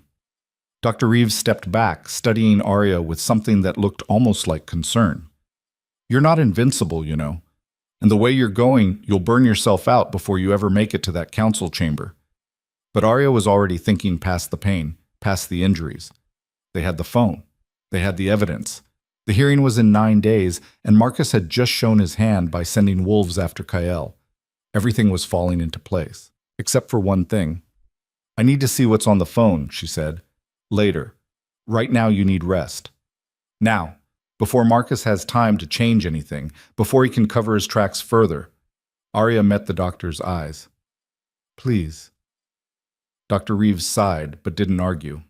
20 minutes later, Arya was back in Kyle's office, the cracked phone sitting on his desk between them.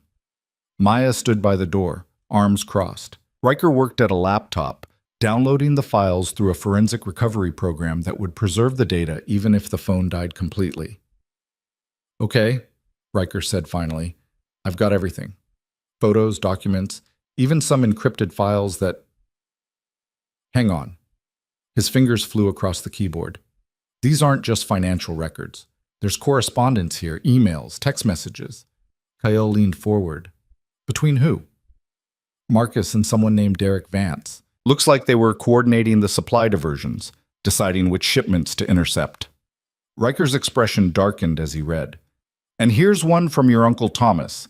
He's asking Marcus to increase the percentages because he's got debts to settle. Arya felt sick. Her uncle. Her father's own brother, helping to steal from their pack. Keep going, Kale said. Riker clicked through more files. Financial transfers, offshore accounts, lists of black market buyers.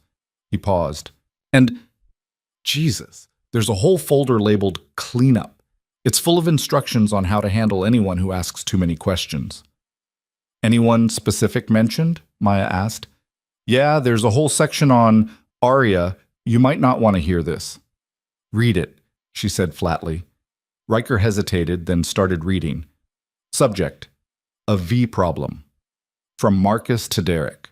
Says she's asking about the Hayes boys' medical records. Getting too close. Need to accelerate bonding timeline and bring her fully under control before she digs deeper.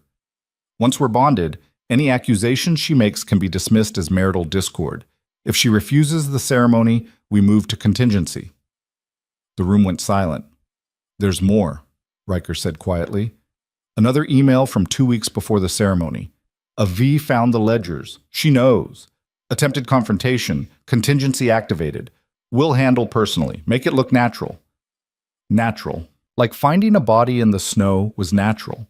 Like a young woman dying from hypothermia after getting lost was just a tragic accident. He planned it, Arya breathed. Not just the beating, not just the dump. He planned the whole thing from the moment I found the first ledger. Looks that way, Kyle said, his voice hard. Which means this wasn't a crime of passion or a moment of panic.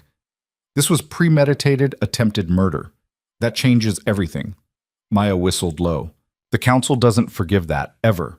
You kill in self-defense? In combat, fine. But calculated murder of a pack member? That's exile at minimum. Execution if the evidence is solid enough. The evidence is solid, Riker said, still scrolling. There's years of this stuff. Detailed records of every theft, every payoff, every threat. He looked up at KL. Boss, this isn't just corruption. This is organized crime on a massive scale. KL stood, pacing to the window. How many people were involved? Directly? Marcus, Derek, and Thomas Vance. But there are references to others who knew and looked the other way. At least a dozen names, maybe more. So half the Vance leadership was either actively stealing or passively enabling it. Kale's jaw tightened. No wonder they were willing to kill to keep it quiet. Arya's mind was spinning, trying to process the scope of it. Not just 3 corrupt men, but an entire system designed to bleed the pack dry while pretending to serve it. How many people had suffered? How many families had gone without because the resources that should have helped them had been stolen instead? We need to present this carefully, Maya said. The Council will want to see original documents, verify authenticity, make sure nothing's been tampered with. Already on it, Riker said. I'm creating certified copies with digital signatures and timestamps. Nothing can be disputed or dismissed. Kael turned back to Arya. This is enough. More than enough. When we walk into that hearing, we're not just accusing Marcus of trying to kill you. We're exposing systemic corruption that's been going on for years. Which means he'll fight harder, Arya said. He won't just defend himself. He'll try to destroy me first. Let him try. Kael's voice was cold. Because the moment he opens his mouth to attack you, we bury him with evidence he can't explain away. He wanted to play politics? Fine. We'll show him what happens when politics meets truth. The next 8 days were a controlled chaos of preparation. Kael worked with regional council lawyers to ensure every piece of evidence was properly documented and admissible. Maya drilled Arya on testimony protocols, teaching her how to speak clearly under pressure, how to handle hostile questioning, how to project confidence even when she felt none. And Arya trained. Despite Dr. Reeves's protests, despite the pain that made every movement an exercise in willpower, she trained. Because she couldn't shake the memory of Marcus standing over her in that basement, couldn't forget the certainty in his voice when he'd said she was nobody. She was going to prove him wrong. On day 5, a formal summons arrived from the regional council. The hearing was confirmed for 3 days from now to be held at neutral ground. The council hall in Blackstone territory, the oldest and most respected pack in the region. All parties were required to attend. All evidence was to be submitted 48 hours in advance for preliminary review. They're taking this seriously, Kael said, reading the summons. Chairman Wu himself is presiding. That's significant. Why? Arya asked. Because Wu doesn't preside over minor disputes. He only gets involved when the accusations are serious enough to potentially affect multiple packs. Kael set the summons down. This hearing isn't just about you anymore, Arya. It's about whether the Vance pack leadership violated pack law so severely that the entire pack needs restructuring. The weight of that settled over her. What happens to them? To the regular pack members who weren't involved? That depends on what the council finds. Best case, they install new leadership and require reforms. Worst case, he trailed off. Worst case what?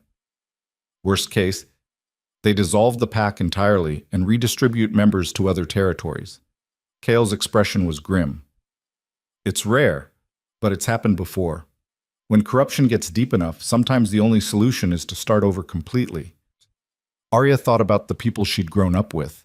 The families who had nothing to do with Marcus's schemes, who were just trying to survive in a system they didn't know was broken. That's not fair to them. No, it's not, but it might be necessary. Kale studied her carefully. Does that change anything for you, knowing that testifying might destroy your pack? She wanted to say yes, wanted to find some way to protect the innocent while still bringing Marcus down. But she'd seen Emma's empty eye sockets, Sarah's carved forehead. She'd felt Marcus's fist connecting with her ribs, heard his casual admission that he'd planned her death. My pack was already destroyed, Arya said quietly. Marcus did that when he chose power over people. I'm just making sure everyone sees what he did. On day 7, unexpected news arrived. Kale burst into the training grounds where Arya was working through defensive patterns with Maya, his expression somewhere between shock and satisfaction. We've got witnesses, he said without preamble. 3 Vance pack members just crossed into my territory requesting asylum. They say they have information about Marcus's activities and they're willing to testify. Arya's heart jumped. Who? Dr. Chen from your medical clinic, a supply coordinator named James Park, and, Kale paused, your father's personal aide, Margaret Ross. Margaret? Arya hadn't seen the older woman in months. Margaret had served her father for 20 years, managing his schedule and correspondence with quiet efficiency. Why would she? Because your father didn't step down voluntarily. Kale's voice was hard. According to Margaret, Marcus forced him out by threatening to expose some old financial mistakes your father made decades ago. Nothing illegal, but embarrassing enough to damage his reputation. Your father chose resignation over scandal, not knowing that Marcus was planning to take over completely. The betrayal cut deeper than Arya expected. Her father might have chosen Marcus for her, might have been blind to the corruption, but he'd also been manipulated, used. Where is he now? She asked. Under house arrest, according to Margaret. Marcus claimed it was for his own safety, but really it's to keep him from contradicting the official narrative. Kale pulled out his phone, showing her a photo. Margaret smuggled this out before she left. The photo showed Arya's father sitting in what looked like his study, but the windows were barred and a guard was visible in the doorway. He looked older than she remembered, smaller somehow, defeated. After the hearing, Arya said, her voice tight, after Marcus is dealt with, we get my father out of there. Agreed. Kyle pocketed his phone. But first we need to prep these witnesses. Dr. Chen says she has records of medical supplies that were requisitioned but never arrived. Park has shipping manifests that don't match the official logs. And Margaret has documentation of Marcus's threats and the forced resignation. It was more than they'd hoped for, more than they'd needed. The case against Marcus was becoming airtight. But that night, as Arya lay in bed reviewing her testimony for the 100th time, a disturbing thought occurred to her. This was going too well, too smoothly. Marcus was smart, calculating, ruthless. He wouldn't just roll over and accept defeat because some evidence surfaced. He was planning something. She could feel it. The day before the hearing, Kael gathered everyone in the main hall, his pack, the witnesses from Vance territory, and Arya. The room was packed, tense, everyone understanding that tomorrow would change everything. I'm not going to pretend this will be easy, Kael said, his voice carrying to every corner. Marcus Thorne has resources, allies, and a strong motivation to make this go away. He'll fight dirty, he'll lie, manipulate, and do whatever it takes to discredit our witnesses and our evidence. So what's our strategy? Someone called out. We stick to facts. We present the evidence methodically, building a case that's impossible to deny. Dr. Chen testifies first, establishing the pattern of missing medical supplies. Then Park shows the shipping discrepancies. Then Margaret reveals the forced resignation and Marcus's threats. And finally, Kael's eyes found Arya. Finally, Arya testifies about what she found and what Marcus did when she tried to expose it. And if Marcus brings his own witnesses, Maya asked, we know he will. Then we cross-examine them. Hard. We find the holes in their stories and we exploit them. Kale's expression was fierce. Marcus is going to try to make this about Arya's credibility, about whether she's a reliable witness or just a scorned woman making false accusations. We counter by showing that this isn't about her feelings. It's about documented theft, confirmed murder, and systematic corruption.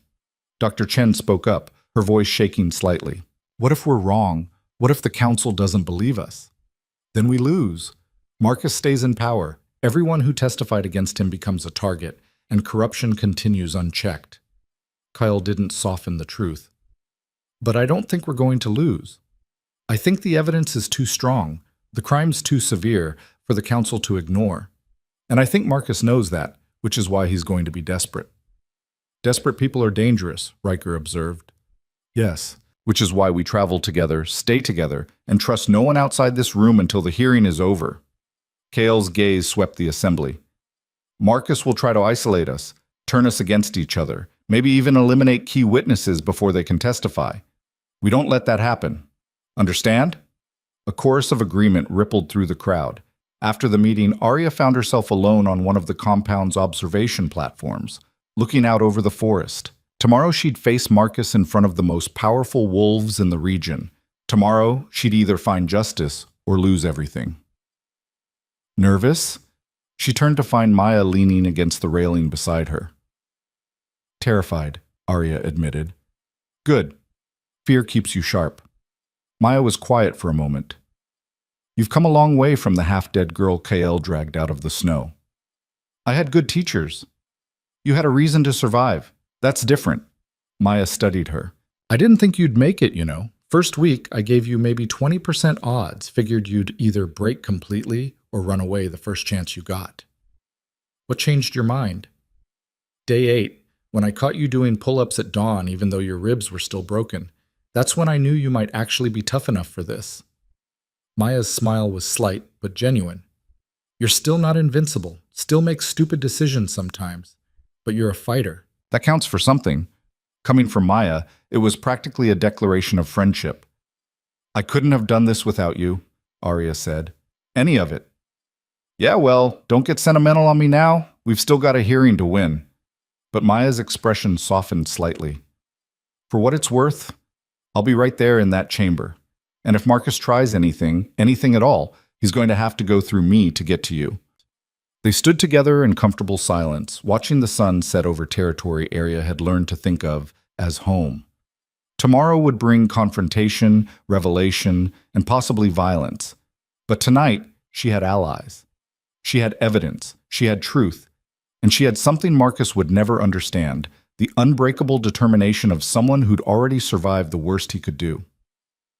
The journey to Blackstone territory took 3 hours. They traveled in a convoy, 2 vehicles with Arya, Kael, and the witnesses in the center, surrounded by guards. Maya drove, her eyes constantly scanning for threats. He's going to be there already, Arya said, watching the forest blur past. Marcus. Waiting. Let him wait, Kael replied. Let him sweat. The longer he has to think about what we're bringing, the more nervous he'll get. But when they arrived at the council hall, a massive stone structure that had stood for over a century, it was immediately clear that Marcus had been busy. Dozens of wolves in Vance colors lined the approach, not threatening exactly, but present. A show of force, a reminder that Marcus still commanded loyalty, or at least obedience. Intimidation tactics, Maya muttered. Classic. They made their way through the crowd, heads high, refusing to show uncertainty. The Vance wolves watched them pass with expressions ranging from hostile to curious. Some of them Arya recognized, people she'd grown up with, trained beside, trusted. How many of them knew what Marcus had done? How many had chosen to ignore it? Inside the council hall was impressive. High ceilings, ancient wood panels, rows of seats arranged in a semicircle around a central floor where the accused would stand. At the far end, an elevated platform held 5 chairs for the council members who would judge the case. Marcus was already there, standing with his lawyer and a cluster of supporters. When he saw Arya, his expression flickered, surprise, quickly masked, followed by something that looked almost like satisfaction. Miss Vance, he said, his voice carrying across the chamber. I'm pleased to see you're alive. When you disappeared, we feared the worst. The audacity of it made Arya's hands clench, but Kael's steadying presence at her shoulder kept her from responding. Save it for your testimony, Marcus, Kael said coolly. The council will want to hear all about your concerns for Miss Vance's welfare. Marcus's smile was thin. I'm sure they will. Just as I'm sure they'll be interested in hearing about your illegal incursion into Vance territory and your theft of private property. You mean the evidence we recovered? Yes, I imagine they'll be very interested in that. The two alphas stared at each other, the air between them crackling with tension, until a door opened and the council members filed in. Chairman Wu was old, maybe 70, with silver hair and eyes that missed nothing. He took his seat at the center, flanked by 4 other senior alphas representing different regions. When he spoke, his voice was surprisingly strong. This emergency session of the Regional Council is now in order. We are here to address serious accusations made against Marcus Thorne, acting alpha of the Vance Pack, including but not limited to corruption, theft of pack resources, attempted murder, and actual murder of pack members. Wu's gaze swept the chamber. This is not a trial in the human sense. We are here to determine facts, assess evidence, and decide what action, if any, the council must take to maintain order and justice within our territories. He paused, letting that sink in. Mr. Thorne, you stand accused. How do you respond? Marcus stood, and Arya was struck by how calm he looked. Too calm. Like someone who held cards no one else knew about. Chairman Wu, council members, I respond with absolute denial. These accusations are false, malicious, and brought by individuals who have their own agendas. His eyes flicked to Arya, including a young woman who fled her lawful bonding ceremony and has now fabricated elaborate lies to justify her abandonment of pack duty. You'll have opportunity to present your defense, Wu said. But first, we'll hear the accuser's evidence. Alpha Draven, you may begin. What followed was methodical, devastating, and thorough. Doctor, Chen presented her medical records, showing years of supply shortages that didn't match the official procurement logs. James Park displayed shipping manifests with discrepancies that could only be explained by deliberate diversion. Margaret Ross testified about the forced resignation, producing emails and recorded conversations that showed Marcus's threats. And through it all, Marcus sat calmly, occasionally whispering to his lawyer, his expression never shifting from controlled confidence. It unnerved Arya. He should have been sweating, scrambling, showing some sign that the walls were closing in. Instead, he looked like a man playing a game he'd already won. Finally, it was Arya's turn. She stood and walked to the center of the chamber, feeling every eye on her. The council members watched with professional detachment. Kael's people watched with support. The Vance wolves watched with something between curiosity and hostility. And Marcus watched with those cold, calculating eyes that still made her skin crawl.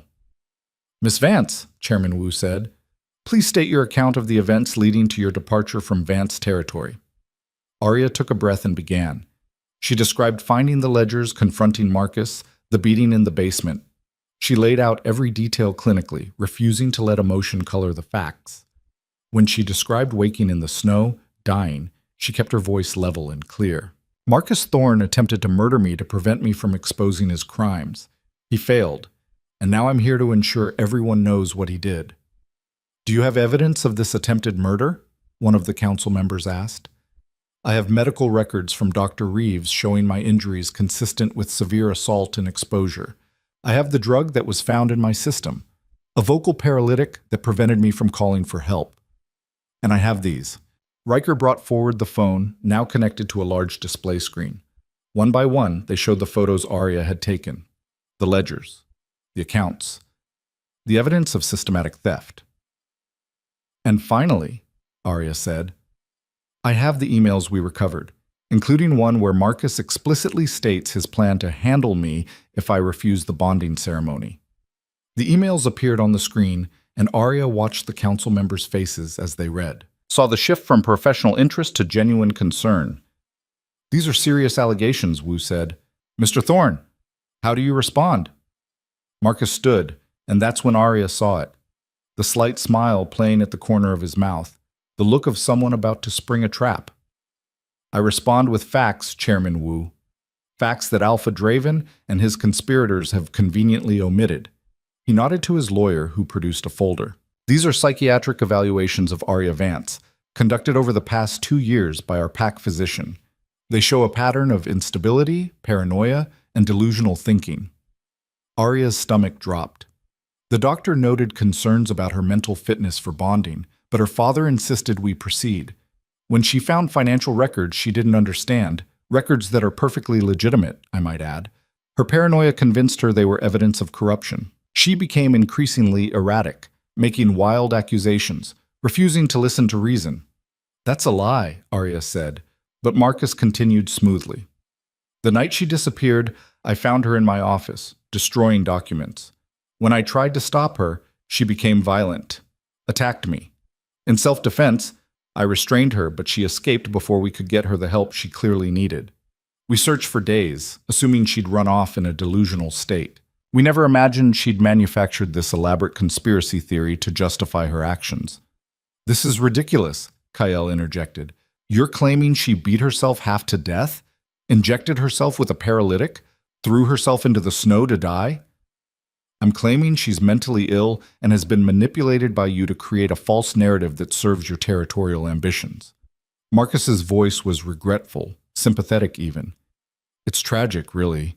A young woman so desperate to escape an arranged bonding that she's willing to destroy an entire pack's reputation with lies. The chamber erupted in argument. Arya felt the room tilting, felt everything she'd built crumbling. Because she could see it working, the council members exchanging glances, doubt creeping into their expressions. Marcus had given them an out, a way to dismiss everything she'd said as the ravings of an unstable girl. Order! Wu's voice cracked like a whip. Mr. Thorne, these psychiatric evaluations, who conducted them? Dr. Richard Foster, our pack physician for 15 years, a respected medical professional with no reason to falsify records. And where is Dr. Foster now? Unfortunately, he retired last month and relocated out of state, but his records speak for themselves. Too convenient. Way too convenient. Arya could see Kyle thinking the same thing. Marcus had either fabricated the evaluations or pressured the doctor to write them, then made sure the doctor disappeared before he could be questioned. But proving that would take time they didn't have. I want those evaluations examined by an independent psychiatrist, Wu said. And I want to speak with this Dr. Foster directly. Of course, Chairman, though I should mention that Alpha Draven has had over a month to coach Miss Vance on what to say, how to act. Any current evaluation would be tainted by his influence. It was a masterful defense.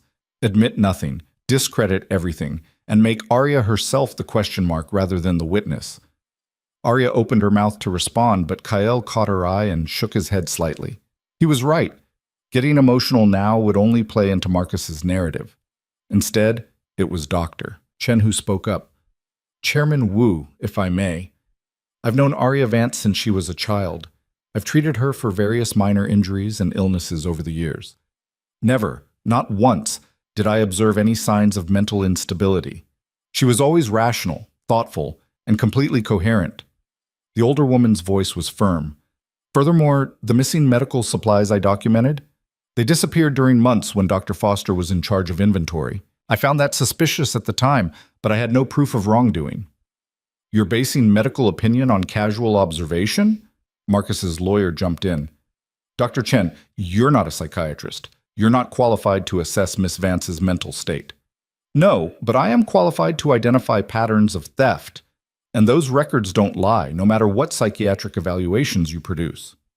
The arguments continued, back and forth, each side landing blows but neither delivering a knockout. Arya could feel the momentum shifting, slipping, the victory she'd thought was certain becoming uncertain. And then Margaret Ross stood. Chairman Wu, council members, I have something to add. She looked older than Arya remembered, tired, but her voice was steady. Marcus Thorne claims Arya is mentally unstable and violent, but I was there the night she allegedly attacked him. I heard the screaming from the basement. I saw his enforcers carry her out, unconscious and bleeding.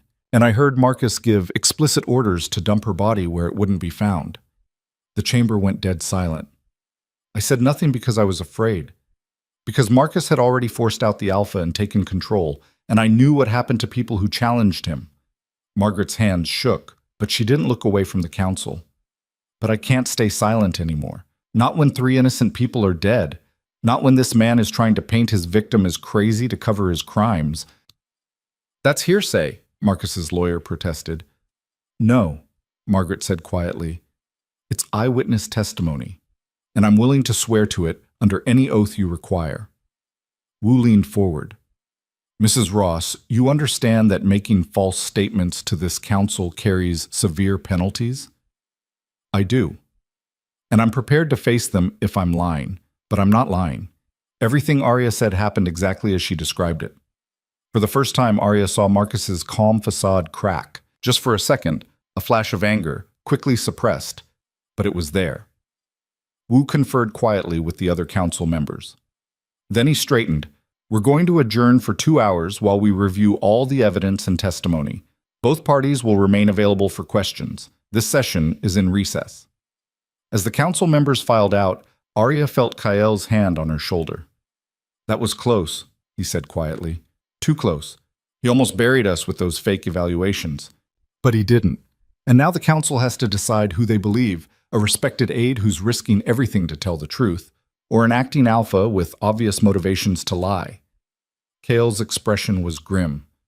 It's going to come down to credibility. Yours versus his. They waited in a side chamber, tension thick enough to cut. Maya paced. Riker checked and rechecked the evidence files. The witnesses sat in uncomfortable silence, each processing the reality that they'd just made themselves targets.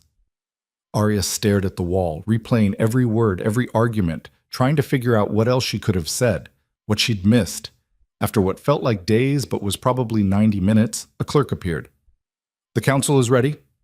They filed back into the main chamber. Marcus was already there, looking confident again, his lawyer whispering last-minute strategies. Chairman Wu waited until everyone was seated before speaking. This council has reviewed the evidence, heard the testimony, and deliberated on the accusations brought before us. His voice was grave. We find the evidence of financial corruption to be compelling and worthy of further investigation. The discrepancies in supply records, shipping manifests, and medical inventory cannot be explained away as simple bookkeeping errors. Arya's heart began to race. However, Wu continued, and her stomach sank.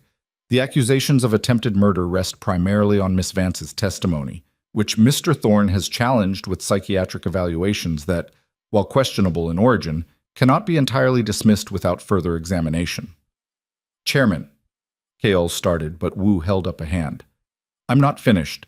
Mrs. Ross's testimony provides corroboration of Miss Vance's account, but it remains a he said, she said situation that requires more investigation than we can conduct in a single hearing. He paused. Therefore, this council makes the following rulings. The chamber held its collective breath. First, Marcus Thorne is hereby suspended from his position as acting alpha of the Vance Pack, effective immediately, pending a full investigation into the financial irregularities documented by Dr. Chen and Mr. Park. An independent auditor will be appointed to review all PAC finances for the past 5 years. A murmur rippled through the crowd. Second, the accusations of attempted murder and actual murder will be investigated by a special tribunal.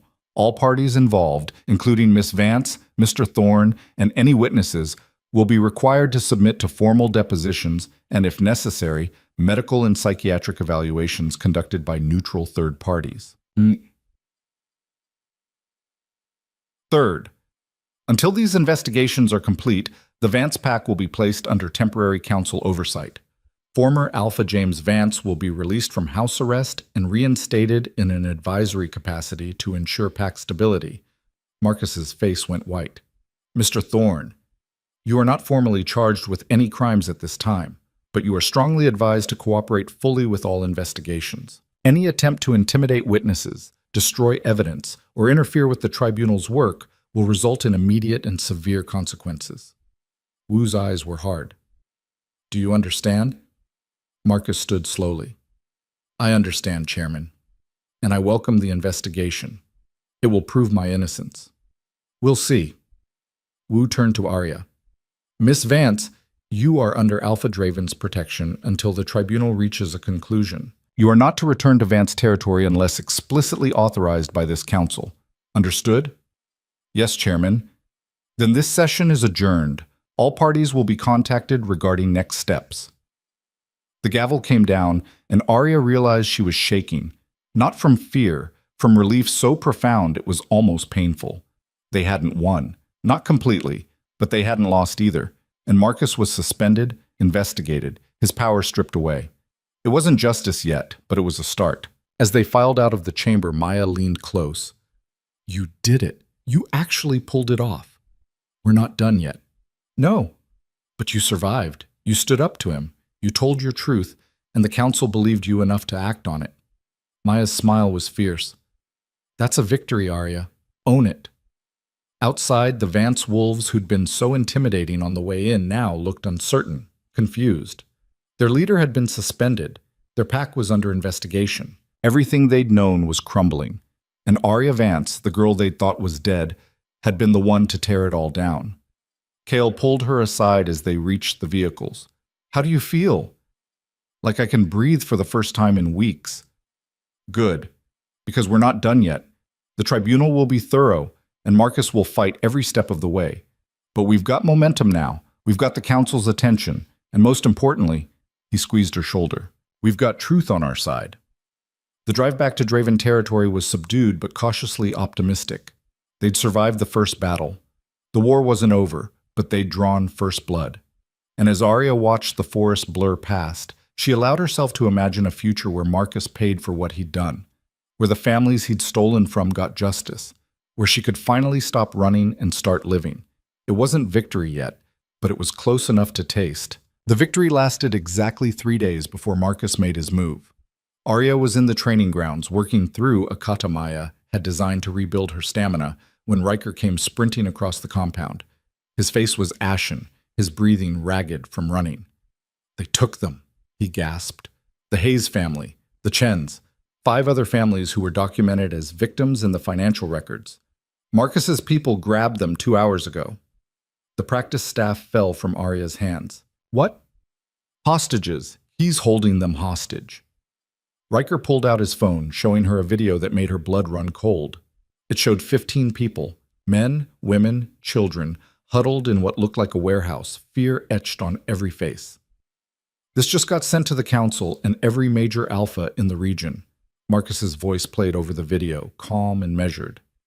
Chairman Wu, council members, I believe there's been a misunderstanding. These families have requested my protection while this unfortunate investigation proceeds. They fear retaliation from those who would use them as pawns in a political game. I'm merely ensuring their safety. That's not protection, Maya snarled, appearing beside them. That's kidnapping, which he's framing as voluntary protective custody, Kyle said, striding up with his phone pressed to his ear. And unless someone directly contradicts that claim, the council can't act without risking a full territorial war. He lowered the phone. I just spoke to Wu. His hands are tied unless we can prove coercion. So we prove it, Arya said. We get those people out. From the heart of Vance territory, with Marcus on high alert and probably expecting exactly that? Kale's expression was grim. That's a suicide mission. Then it's a good thing I'm used to those. Arya met his eyes. Marcus is escalating because he's desperate. The investigation is closing in. His power base is crumbling, and he knows the only way out is to force a stalemate. He takes hostages. We back off. Everything freezes while he consolidates control. Or he's baiting us, Maya said. Get us to rush in, make a mistake, give him justification to claim we're the aggressors. Probably both. Arya's mind was racing, pieces falling into place. But he made one miscalculation. He thinks I'll stay here, safe behind Kyle's protection, while innocent people suffer because of me. He thinks I'll let guilt paralyze me. And you won't? Kyle asked quietly. No, I won't. She looked at each of them in turn.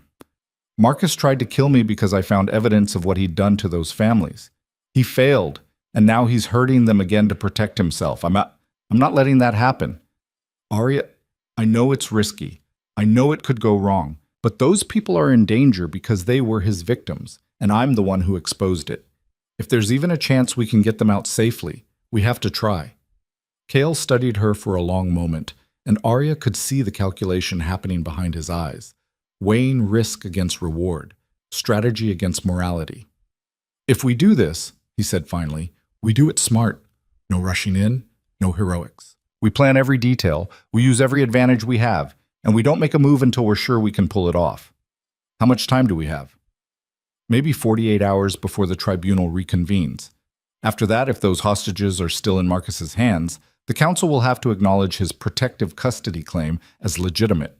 Once that happens, getting them out becomes infinitely harder. Then we have 48 hours. Arya's voice was steel. Let's use them. They spent the next 12 hours planning. Kyle pulled up schematics of Vance territory that Arya had never seen, detailed maps showing patrol routes, weak points in their perimeter, buildings that could be used for hostage situations. The warehouse in the video was identified as an old supply depot near the southern border, isolated but defensible. 3 access points, Maya said, marking them on the map. Main entrance here, loading dock on the east side, and a ventilation system that connects to the roof. Marcus will have all 3 covered. How many guards? Riker asked. Based on the video, I counted at least 8 inside, probably twice that many surrounding the building. Kale zoomed in on the patrol patterns. He's not taking chances. What about the hostages themselves? Dr. Reeves had joined them, her medical expertise needed for extraction planning. Are any of them injured? Do we know their physical condition? Mrs. Hayes has a heart condition, Arya said quietly, and the Chen's youngest daughter is only 6. If this goes loud, if there's violence, then we make sure it doesn't go loud. Kael's voice was firm. We need a distraction, something big enough to pull guards away from the warehouse, but not so obvious that Marcus realizes what we're doing. What about the tribunal? Arya asked. Marcus knows it reconvenes in 2 days. What if we accelerate that? Make him think it's happening tomorrow instead. Force him to split his attention between the hostages and preparing his defense.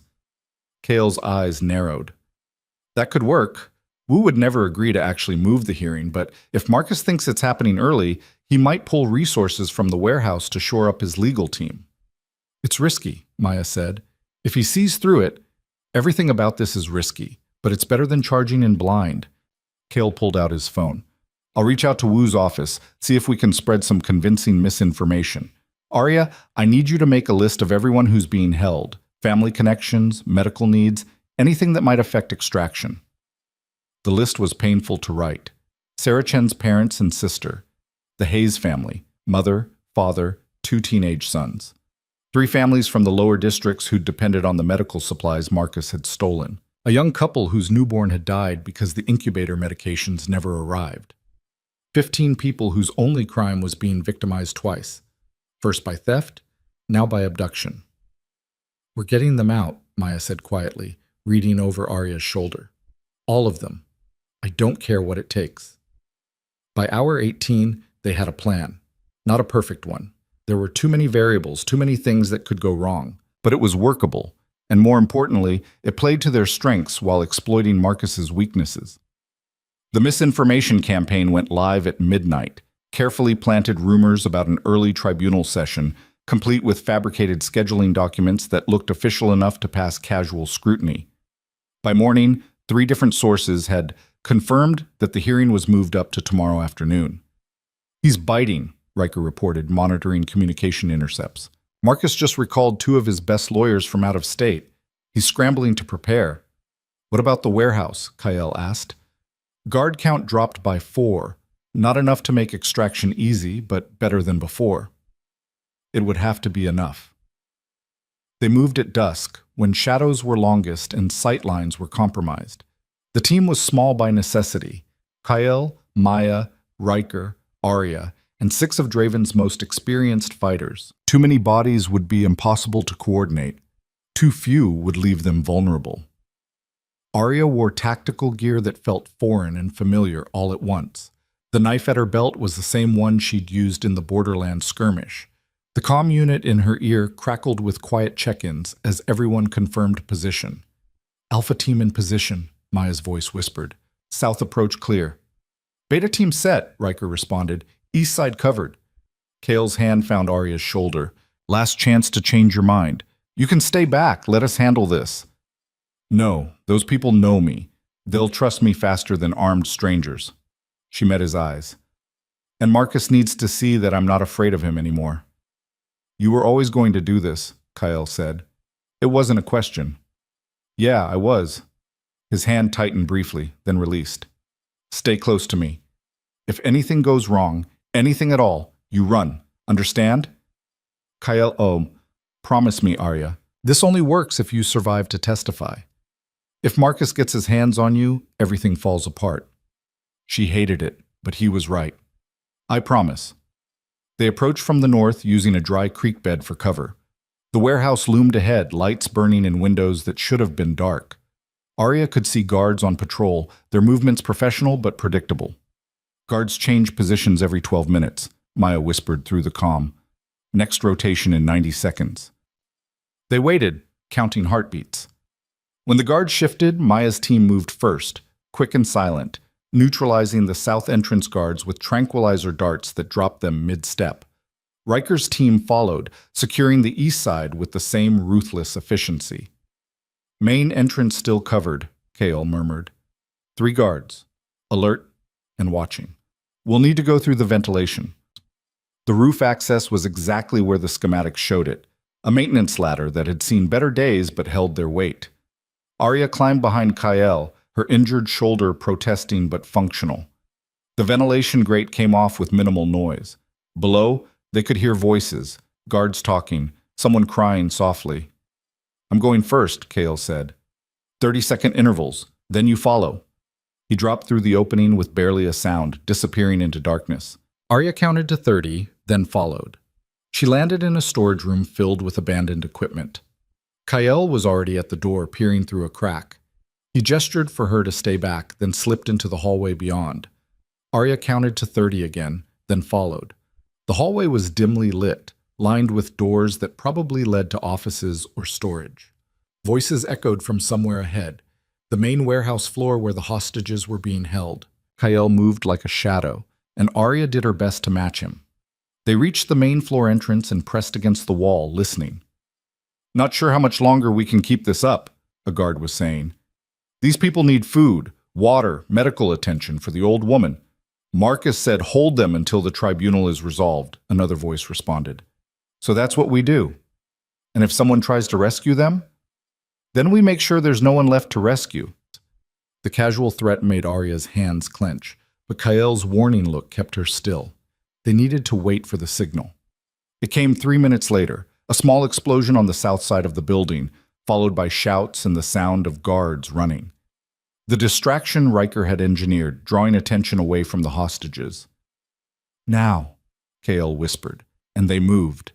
The main floor was chaos, guards abandoning posts to respond to the explosion, others shouting for orders. In the center, huddled together, were the hostages. Mrs. Hayes saw Arya first. Her eyes went wide, disbelieving. Arya? We're getting you out, Arya said, moving quickly to help the older woman stand. But we need to move fast. The Chen family scrambled to their feet, the youngest daughter clutching her mother's hand. The other hostages followed, hope and fear warring on their faces. This way, Kyle directed, leading them toward the maintenance hallway. Stay quiet. Stay together. They'd made it maybe 20 feet when everything went wrong. Marcus stepped out of a side office, flanked by 4 guards who'd stayed behind specifically for this scenario. His expression was triumphant, vindicated. I knew you'd come, he said, looking directly at Arya.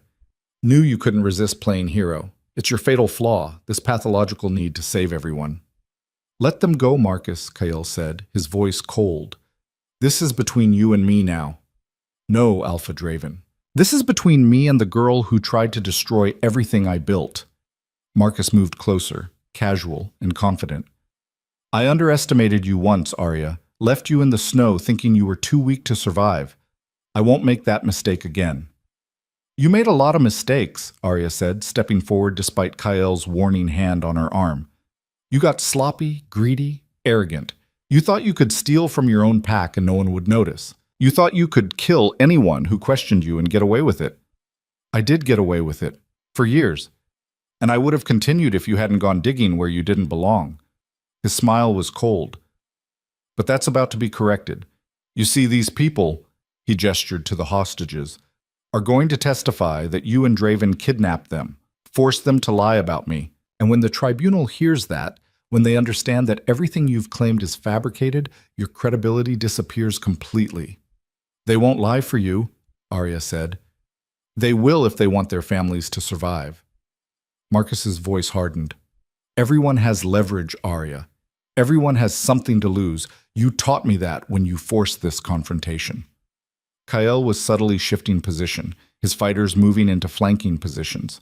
But Marcus's guards were ready, hands on weapons, waiting for the slightest provocation.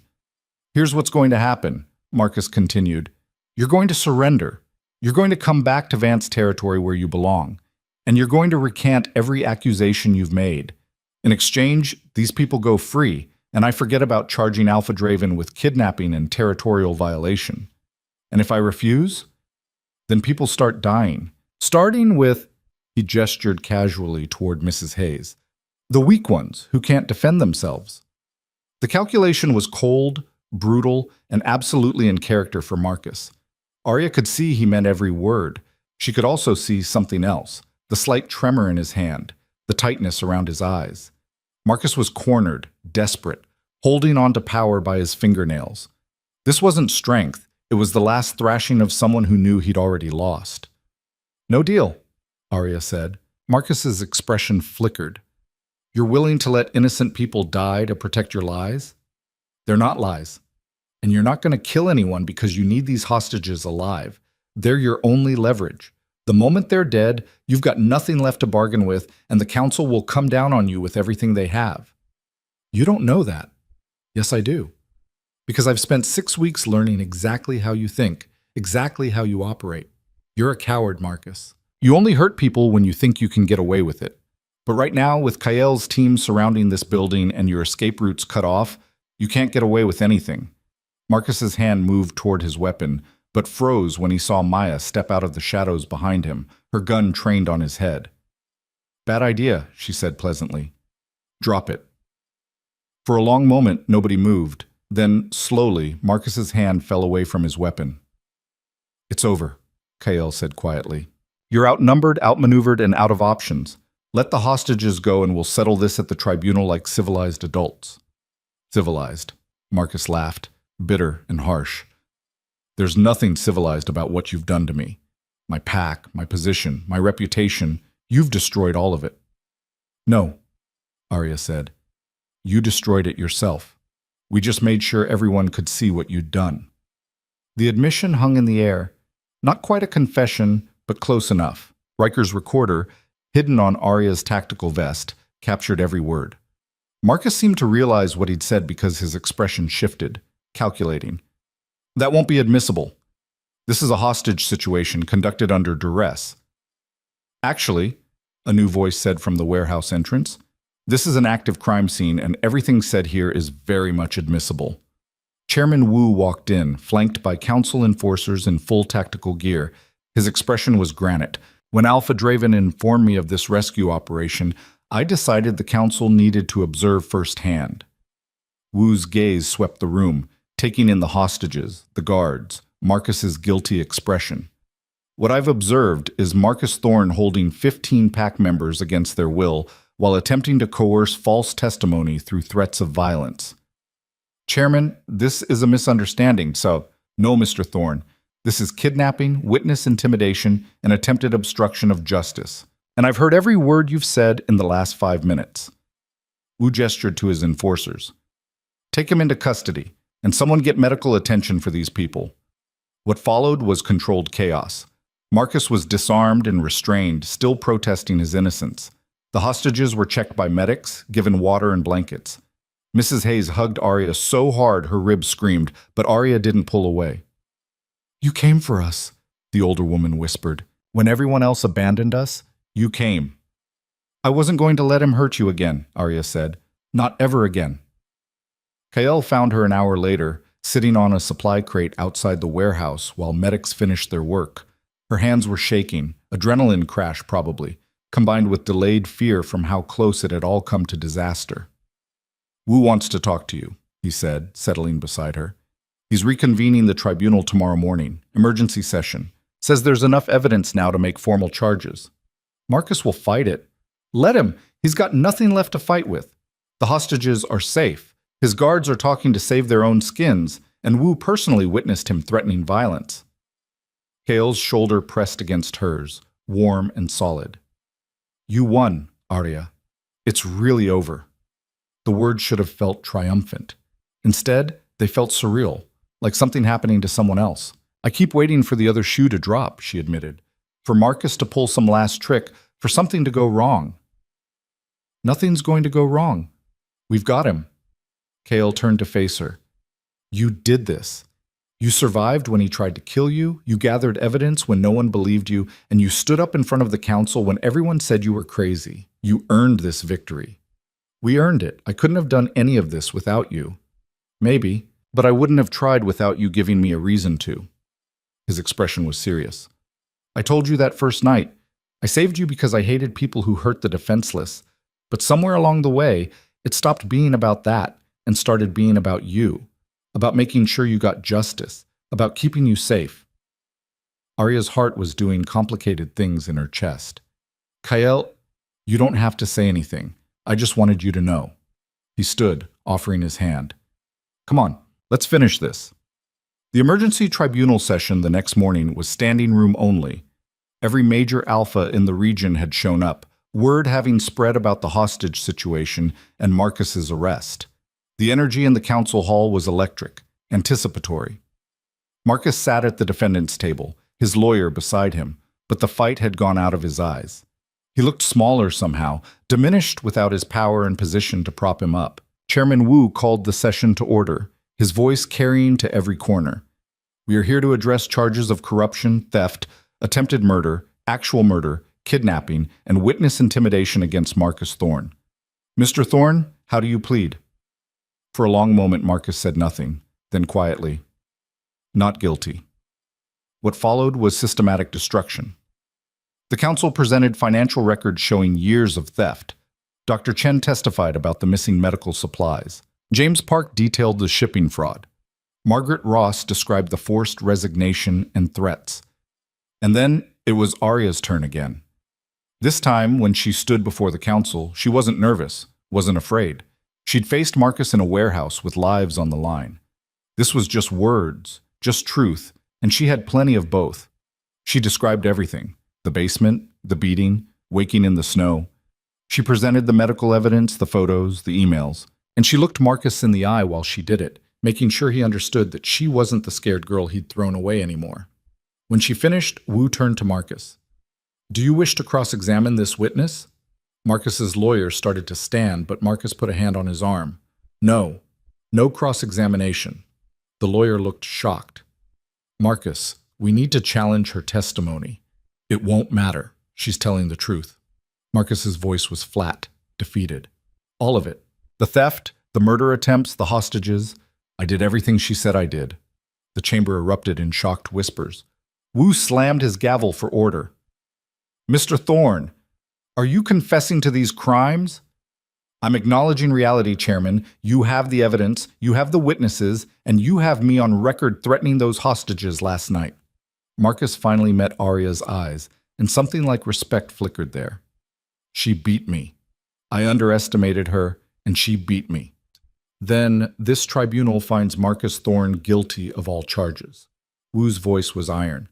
The sentence is as follows. Permanent exile from all Pact territories, forfeiture of all assets and property, and a formal notation in regional records marking you as a criminal unworthy of Pact protection or support. You have 24 hours to leave this region. If you're found on Pact lands after that time, any Alpha has the right to kill you on sight. It was the harshest sentence the Council could impose short of execution. Marcus would be utterly alone, stripped of everything, unable to find sanctuary anywhere in the supernatural world. Furthermore, Wu continued, the Vance Pact will be restructured under Council supervision. Former Alpha James Vance will be reinstated with a Council-appointed advisory board to ensure proper governance. All stolen resources will be returned to the families affected, with reparations paid for Marcus Thorne's seized assets. He looked at Arya. Miss Vance, this council owes you an apology. You came to us with the truth, and we failed to believe you quickly enough. That failure cost lives. We will not make that mistake again. The acknowledgement was public, formal, and witnessed by every alpha in the region. Arya felt something tight in her chest finally loosen. Thank you, Chairman. The session adjourned and people crowded around Arya, some offering congratulations, others asking questions, a few just wanting to shake her hand. It was overwhelming, surreal. Through the crowd, she saw Marcus being led away by council enforcers. Their eyes met one last time, and she saw something in his expression she hadn't expected. Acceptance. He'd gambled everything on his ability to manipulate, control, and win, and he'd lost to someone he'd once dismissed as nobody. The irony wasn't lost on either of them. That evening, back at Draven territory, they held an impromptu celebration. Nothing fancy, just the pack gathered in the main hall, sharing food and stories, the tension of the past weeks finally releasing. Arya found herself on the observation platform again, watching the festivities from a distance. Maya joined her after a few minutes, pressing a drink into her hand. Not a fan of parties? Maya asked. Not used to being the center of attention. Well, better get used to it. You're famous now, the girl who took down a corrupt alpha and lived to tell about it. Maya clinked her glass against Arya's. People are going to tell stories about you for years. That's terrifying. That's influence. Use it wisely. Maya was quiet for a moment. So what's next for you? Going back to Vance territory now that it's safe? The question made Arya pause. She hadn't really thought about it, had been so focused on surviving, on getting justice, that she hadn't considered what came after. I don't know, she admitted. It doesn't feel like home anymore. Too many memories, too many reminders of everything that happened. You could stay here. Arya looked at her, surprised. In Draven territory? Why not? You've trained with us, fought beside us, nearly died for us multiple times. As far as I'm concerned, you've earned your place. Maya's expression was serious. And I think Kyle would like it if you stayed. Not that he'd ever admit it directly, because he's emotionally constipated like that.